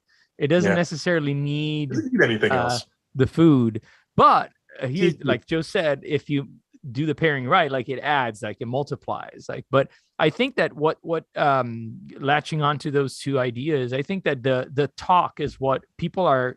I feel like sometimes, like, I don't want to say like they don't get into the conversation, but it's almost like, oh, I had a beer, like, right, like, and that's it. Like, but I think that there's something missing there, in the sense that sharing all those experiences, like we just did right now, right? Like you brought up some elements of a recipe that you had one time that worked well, like, and this kind of conversation is something that the beer world in general doesn't do very well, in my opinion. It just kind of like thought, oh, I just had a beer, and yeah, but what beer and why? Did you like it? Maybe you didn't, and that's fine, okay, but let's talk about it, right? Like, I think that conversation is not happening at all. Mm-hmm. And in my opinion, to be honest with you, I think beer has so much more diversity than wine does. Oh, for sure. And I love wine. I appreciate wine. I know, Alessandro, you're so much more of a wine connoisseur than I am. I'm Italian, so it's kind of like, you know, it just, you grow up with you taught classes on wine tasting. Like, you're very sort of, you're educated in the matter, whereas I've just been trying a lot of different wines over my lifetime. I'm very appreciative of it, but I find that beer is a lot more diverse. When you look through all the different categories of beer, all the different styles, and even within those styles and categories, the different variations that you can find, just talking about like this triple compared to other triples that I've had, for example, there's so much more to talk about with beer, I think, than wine. Maybe it's just because I'm more of a beer fan than a wine fan, so maybe I'm wrong, maybe it's just subjective, but like, I agree with you 100%. I think there's so much that could be talked about that just isn't. We're getting so many great comments right here. It's like, beer pairs well with more beer. I agree with you 100%. That's just, yes, absolutely. Um, wine is too easy. White with light colored, non-rich food, and dark wines with dark foods and rich tasting foods. I think, yeah, if you're going to boil it down to a basic pairing concept, I think that's a good way to look at it.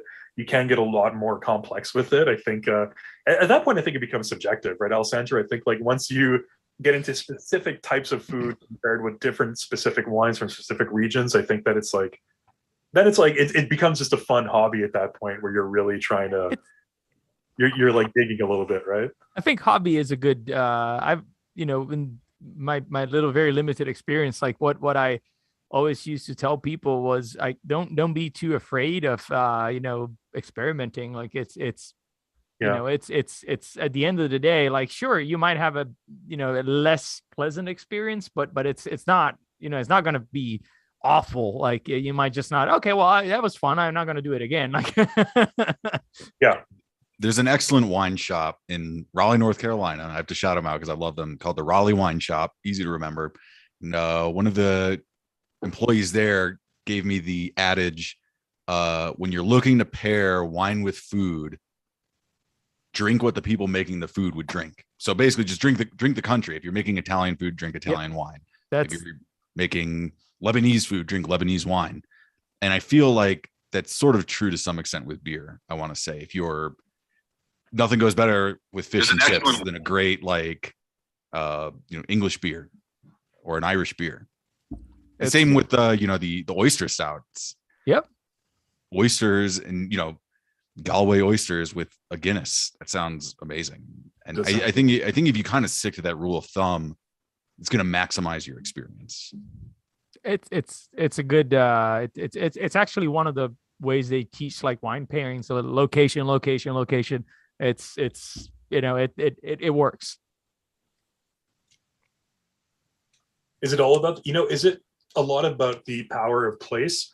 I think that's a big thing, especially for me when it comes to enjoying any kind of food or beverage.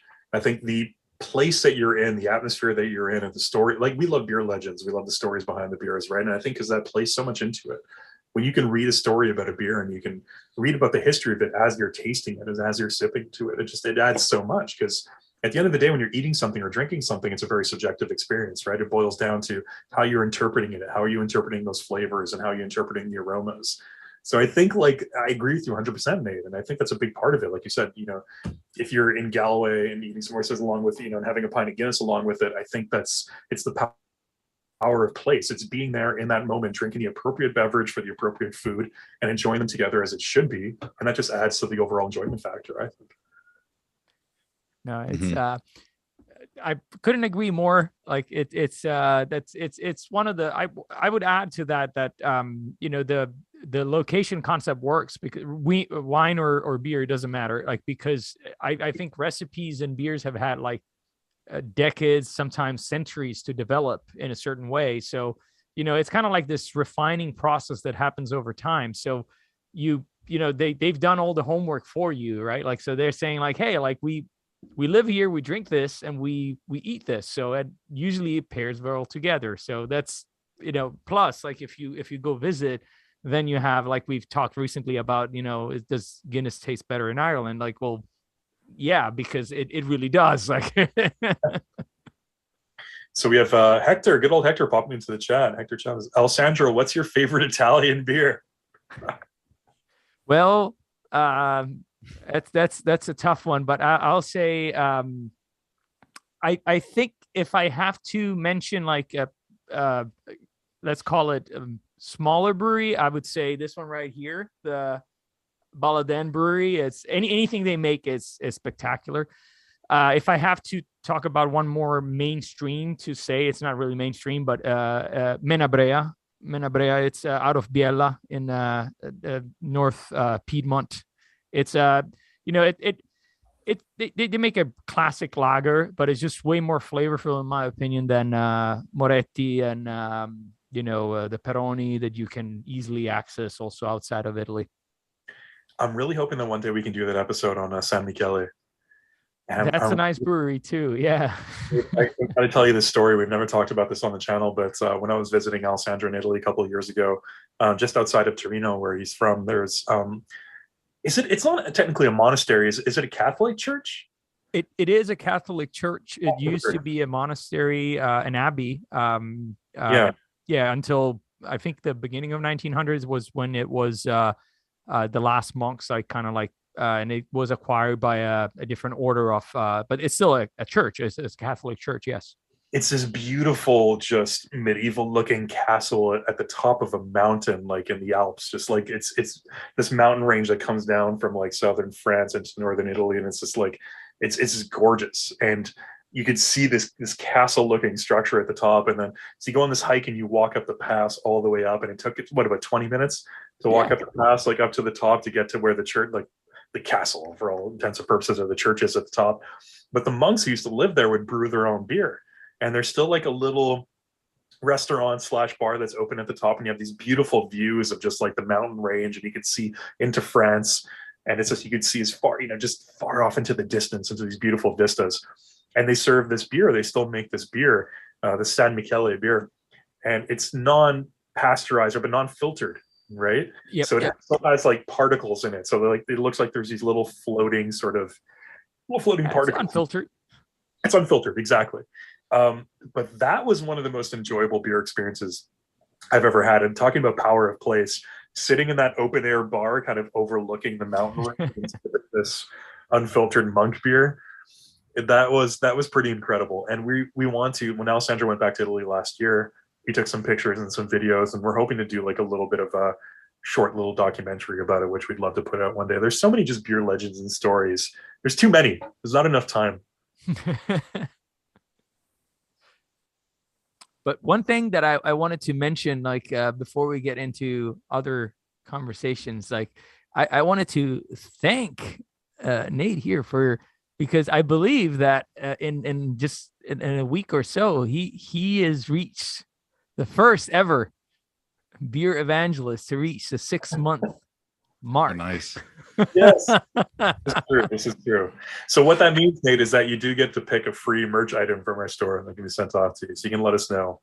Yes, please, and thank you for your support, because like that's also, by the way, how he can be here on this call and have some beers and some fun here with us.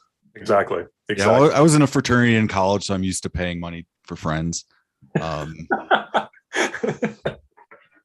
it comes to merch, hats, I always like hats. Cool. Yeah, no, we have some cool hats there. We have some cool hoodies and stuff too, so you can take a look and let us know what you want. Yeah, absolutely. It's no, but truly, really, it's we're I think we appreciate you, and but on top of that, like we even before we launched the subscribers, like supporters, like option, like we were always been amazed by how big of a fan you've always been. Like you would send us these pictures on Instagram, like following our videos, and like we always say that like Nate is our number one fan supporter. Like so thank you really. I got to tell you, it's been really rewarding for us, because you were like the first one who really sort of expressed your appreciation for the video. It was really nice. And I remember specifically, because this is the first time we got something like this, so it stuck with me, where I think it was on Instagram where you posted, I think it was the Weinstefaner review that we posted, and you posted a picture where you had the Weinstefaner. You're like, oh, watching Beer Bracket's review of Weinstefaner, I went to go pick it up. And that just made it really worth it for us, because I think it did. Honestly, we're not a monetized channel, and to put out videos like, you put out videos weekly as well, so you know how much work goes into editing, into filming, into planning. And it's all, it's a work of love, right? We love doing it. It's a hobby for us. It's a really, really fun hobby. It's not work in any way, shape, or form. We get to talk about beer and drink beers, and we're two really good old friends who get to hang out, and it's something that's sort of keeping us in contact over the years too, which is fantastic. But having somebody sort of express that appreciation for it, and knowing that somebody's watching, like that was the first time that happened. So we really appreciated that. So we wanted to tell you, and cheers to you, Nate. Thanks. Well, I could say it's well deserved. My appreciation for you guys. You guys do great stuff, and I would say to anybody watching, become a member.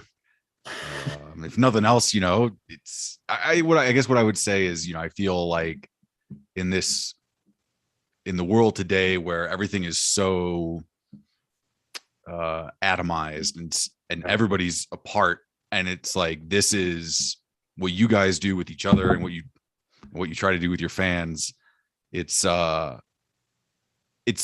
most wholesome and best version of that kind of world. So congrats to you guys, and I'm sure you'll be climbing up to 1,000 and get monetized in no time, and then you'll have no time for little old Nate. Stop it. You know what? I think when it comes to subscriber counts and all that, I don't know. Who knows where anybody will wind up, right? But I think for us, it's always not really been about that. I think for me, like I do the editing, and we break up. Everything is sort of divided up between the two of us. I guess for the editing is probably like the time-consuming thing, but for me, it's almost like a meditation. It's a hobby.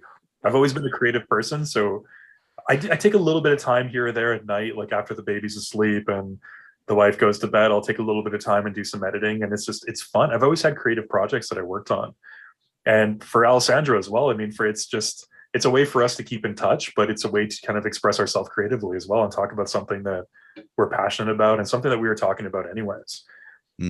So it's just a pleasure. And I know I mentioned at the beginning of the live stream, but for anybody who's just tuning in now who didn't see, Nate has a channel, One Man's Odyssey. I definitely recommend checking it out. We have it in our featured. If you click on the channels tab on our channel, it'll be there. We have a link to it, so you can check it out there. He does some amazing videos. You have some, I mean, it's like sort of like a mix of not necessarily travel vlogging, but sort of hiking vlogging. I mean, you're big on the so what I was doing before my son was born was I was trying to go on a backpacking trip once a month. These days it's just not really that doable, and obviously, New Mexico, most people view New Mexico as a desert.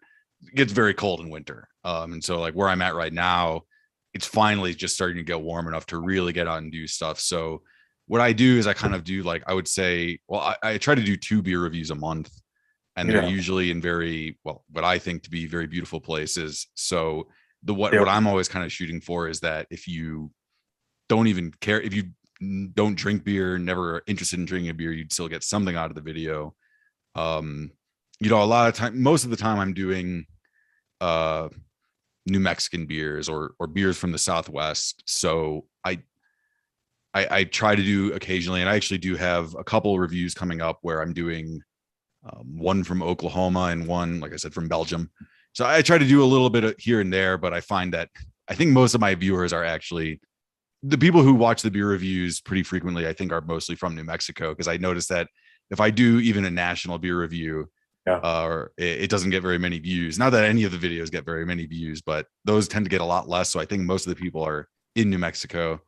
So, but I mean, the hiking stuff I like to do a lot. What I'm doing right now is I'm trying to hit every 2,000 foot prominence peak in New Mexico. So if you don't know, prominence kind of measures like the height of a mountain relative to its surroundings. So hopefully this weekend I'll knock out one more, and may or may not be traveling to Arizona to do a mountain there. And so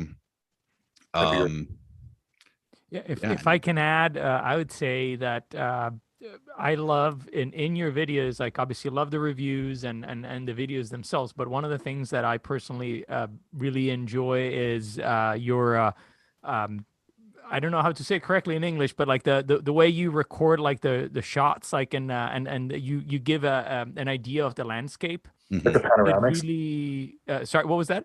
Like the panoramic views. Yes, panoramic. Perfect. Yeah, that's the panoramic shots that you have. Like, and they really take me there. So like I play one of those videos on my TV, and I'm like, wow, I want to be there. Well, so like if well, you guys are always welcome to visit. Well, thank you. That was one of the things why I was gonna, I'd let my wife actually right now, she's in Tampa area, so maybe visiting family, so maybe I'll have to knock on your door. And then there's a conference in 2023 that's in Niagara Falls on the Canadian side, but ironically, because it's international, I might not be able to go because I don't have anything to present. Niagara Falls is a 45-minute drive from my house, so if you do go, let me know. We will. I'm definitely trying to make it happen, but same here. Like if you end up over this side of the world, like please. Yeah, I would describe that, like if I had to describe my channel in one statement, I would just say it's a love letter to New Mexico, because that's where I live, and I didn't grow up here, but I met my wife here, got a college degree here, and now I work here, and I think it's a beautiful state. It's like an underrated state where, you know, we have mountain peaks that are very tall. We have Colorado-like scenery, but not Colorado-like crowds. And because of that, I just think like it doesn't get a lot of attention. I think, especially when, you know, where that rolled into beer was like, we have so many great breweries here. And they typically, if they distribute out of state, it's like maybe to a few towns in eastern Arizona and southern Colorado. And there's just not like, everything tends to stay in-house because the biggest city is in the center of the state. But I think the people who live here want to do stuff here. So I think that leads to a lot of really interesting things. I do have a question for you, if you don't mind. Like, I was wondering because, like you said, like a lot of the I've noticed like a lot of the beers you review are local, which is something that I like because it kind of brings you into the doors and you know, for me, I think I've been like very briefly in New Mexico, like, but I've, you know, never really had a chance to explore into the beer scene there. Have you ever thought about doing some episodes in breweries? Like, because that's something like I've some of the, you know, beers you've reviewed, like I would be interested in, you know, knowing more of what they offer, right? Like, is that something that you have maybe in the thoughts, or? It's definitely something that's crossed my mind. Yeah, I kind of have a vision for what that would be, but I haven't gotten around to it yet. But yeah, there are a lot of cool breweries here and a lot of, how would I put this? I think they're very authentic. I'll say that. Like, they're not trying, you know, I think when you get to like bigger cities, bigger states, a lot of times in order to make themselves seen, breweries feel like they have to do some interesting things. You know, make weird smoothie sours that are thicker than milk and all that stuff. Not that stuff's bad. I don't want to rag on those kinds of breweries, but I think that's actually something I would love to talk about after this. We got a really interesting comment though. You could hit 10K subscribers tomorrow if you were a college girl with a video about how you start your day and starting the video in the shower. I agree 100%. Alessandro, I think we need more shower videos of you drinking beer in the shower. I think that would shower beer is actually a thing. It is you can buy beer, like shower beer holders, right? Like it is a thing. I don't know if anyone wants to see that, but a beer shower is actually a thing. So I did a collab. I don't know. I hate the word collab is so silly, but I did like a backpacking trip with some other like New Mexico, West Texas area YouTubers back in January. And both of them have made like hiking videos where their wives were in the thumbnail, and they said that those videos were like by and far their most popular videos. I gotta say, okay, ever since we don't have much of a presence on Instagram because we find we don't get too much interaction there. But when I started exploring the Instagram beer space, I found that about 90% of it is what I call boobs and beers. Just girls in bikinis holding beers, not drinking them, just holding different beers. And they have like 100,000 followers. Every video has like 6,000 likes. Yeah, no, it's I don't think we can compete there. Like we're staying. If you and I, they kind of have the natural advantage over you. And we pose in like our dad bods, just holding beers. I think we could do it. I think we get some traction there. It's definitely something to think about. It is. It's something to think about. But yeah, no, that's definitely a thing. And it's true. It's true. That would up the subscriber count substantially. And there is evidence of that on Instagram if you are interested. Decide to search for that. There's plenty of that out there. That's true. Location equals be careful, as many places have a lot of very different wines available, like California, US, Italy, France. But when you get to places like Germany, it isn't as hard as most are sweet in Germany. Guys love beer and are pretty eye candy. It's true. I think the dad bod posing with the beer thing could work. It could work. Why not? Let's try it. Definitely have the dad bod after 2 years of a pandemic. That's for sure. It's a pandemic side effect. The pandemic side effect. The pushing 40 / pandemic side effect. Definitely. Yeah, results in beer meditation. It doesn't help. Beer meditation is important. Like It's true. have you ever seen those, those statues of Buddha? Like, he always seems very peaceful and happy, but Always. he's not thin usually. He's quite robust. He's festively plump, I would say. Meditation, see, fast beer, like there's connections there. Exactly. We kind of hinted at this before, Nate, but when we're talking about sours, I think it kind of, when I interrupted you to read a comment, we're talking about like all these different, you were joking about different kinds of like stereotypical sours that somebody could possibly create. How do you feel? And we might have talked about this on the last live stream, actually, but Alessandro and I had an interesting conversation about this recently, how we want to bring back the lager. And we feel like, when you go to a lot of different microbreweries, it's pretty standard what you can find. And I had an experience like this where I went to a local Collective Arts. They are based out of Hamilton, Ontario here. And I went to the brewery and got a flight, and it was all like 6 different kinds of IPAs and a barrel-aged stout. And they had a whole bunch of sours that I didn't take as part of the flight. But there were no lagers. And there were no pilsners. And this is kind of like a common trend right now, right? Like it started with the IPAs about like 7-8 years ago. Then it moved on to the sours as being the trendy beers. But why do you think that is? And my theory is that, and we talked about this, Sandra and I, for that with lagers and pilsners, it's harder to do a good one. And it's easier to hide imperfections with something like a strong IPA or a sour, I think. And it's very hard to do a very good lager or a very good pilsner. I think that takes exceptional skill to be able to hide all those imperfections. What do you think about that? I think it's that. I think, and keep in mind, I think I've said this caveat on previous live streams. I'm a very small time home brewer. I don't know everything, but I think it's also just the economics of the fact that it takes more time to make a lager. It's more money to make a lager because it has to be colder. So you have to basically pay to keep things cold. Yeah. And nobody wants to spend $7 on a lager. So you're going to be making this beer that like just economically you can charge like $5, maybe $6 for, and that's it. And I think, you talk about there's these different waves of craft beer, right? There was like, I guess the third wave or whatever was like the 2010, early 2010s kind of. And I think what happened was a lot of people fell out of love with macro lagers. And so then they associated, well, lager is just bad and it's cheap and it's flavorless. And so I think that there's a lot of that.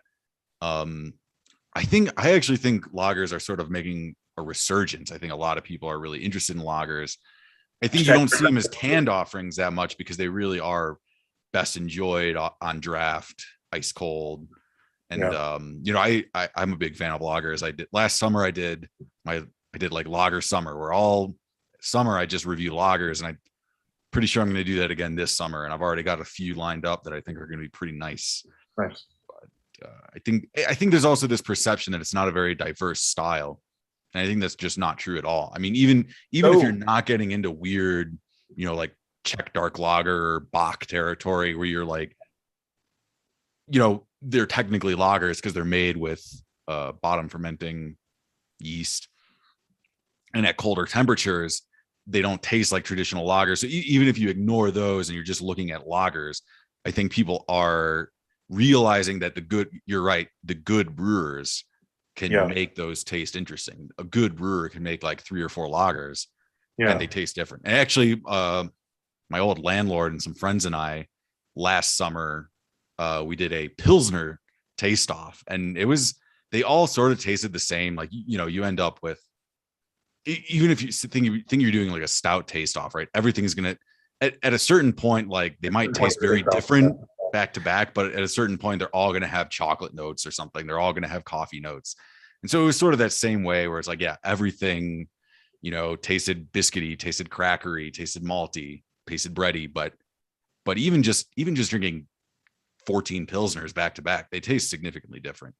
And so then you expand that to the broader category of lagers. And I think the other thing too is when people can categorize things, they can kind of fit things into little niches and understand them more in that context, right? Like, this is a lager, When you drink 10 lagers, it's like, this is all the same to me. You say, well, okay, this is a Vienna lager. This is a Dortmunder export. This is a, steam lager or steam beer, which maybe not a lager, but still, like, once people can kind of categorize those things in their head, when they've had enough of them, I think they can appreciate them more. And that only can happen if they're more popular. But I definitely think they're making kind of a resurgence.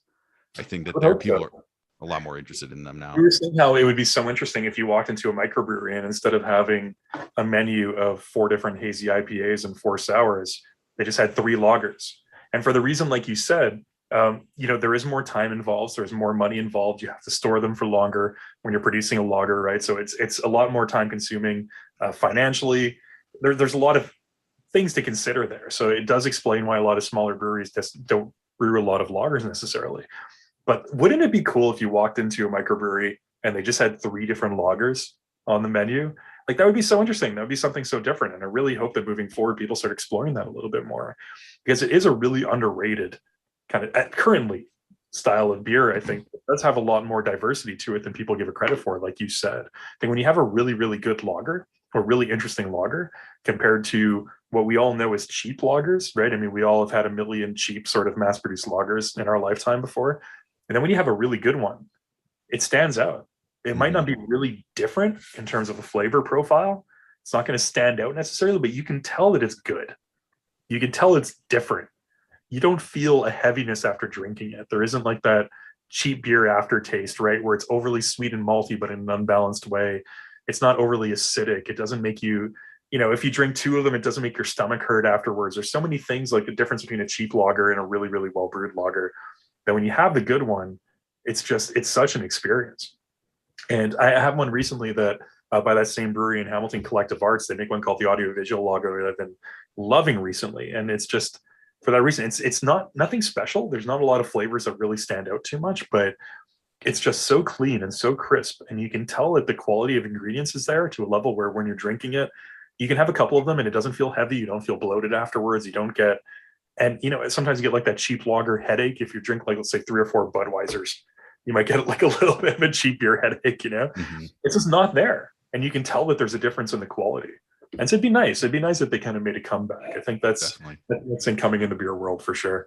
Yeah, well, out here, Mexican lagers are really big with the craft breweries. Like, there's one brewery in Albuquerque, La Reforma, that they just, their whole thing is they sort of specialize in Mexican food, Mexican style beers. They're a distillery as well, so they make tequila, but they have a great Mexican lager. They have a great like dark Mexican lager, like kind of like Negro Modelo style lager.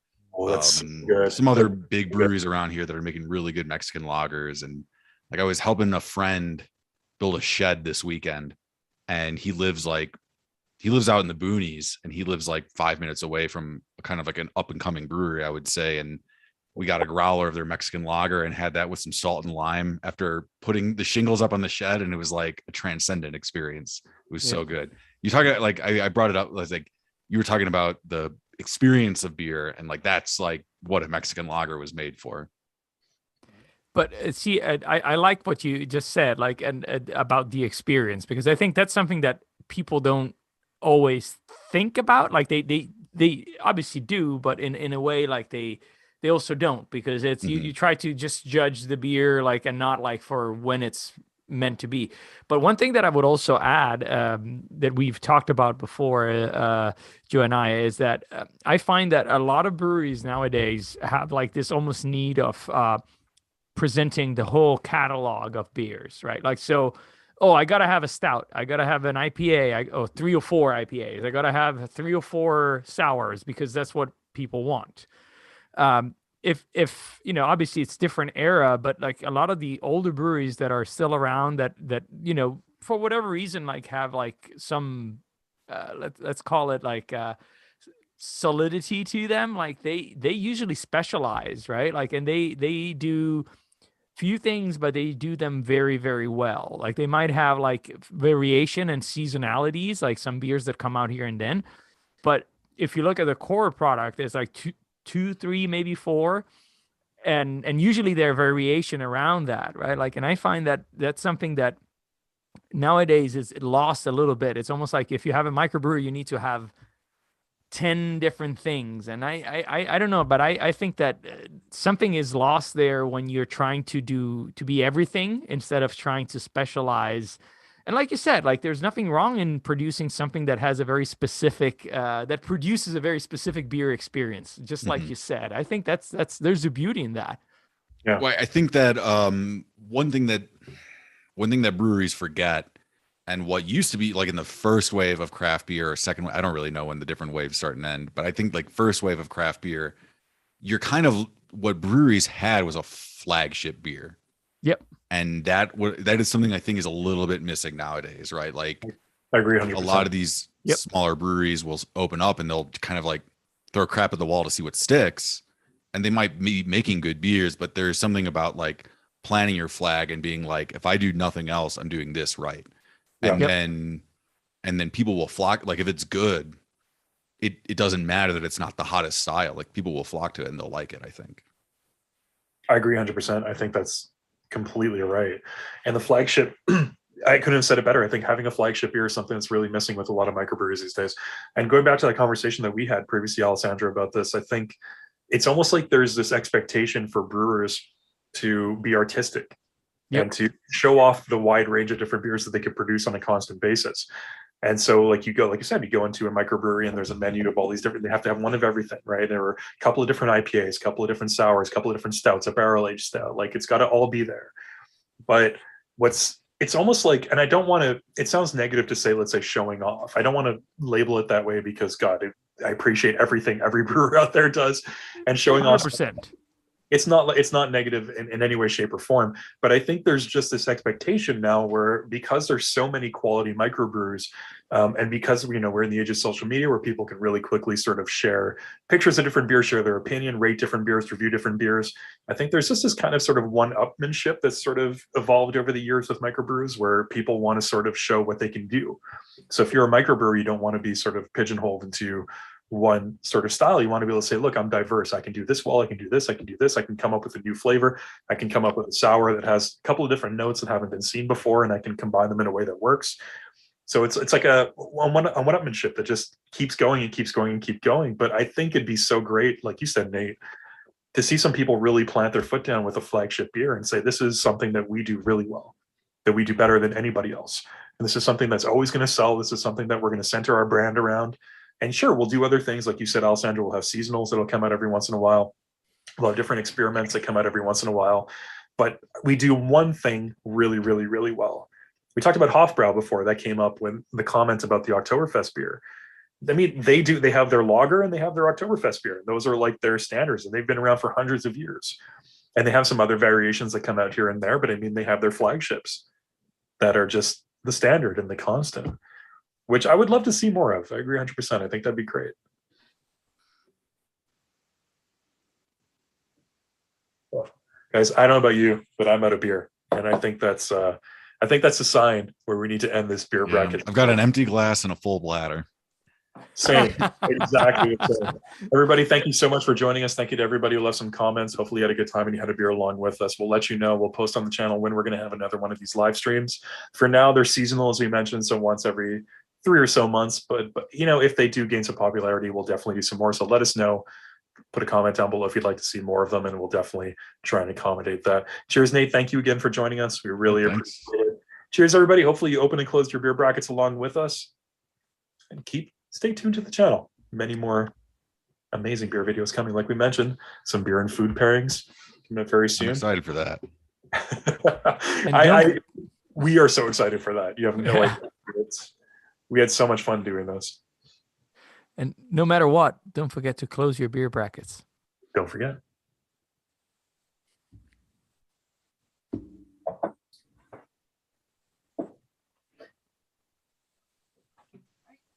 Ended the stream. Nice.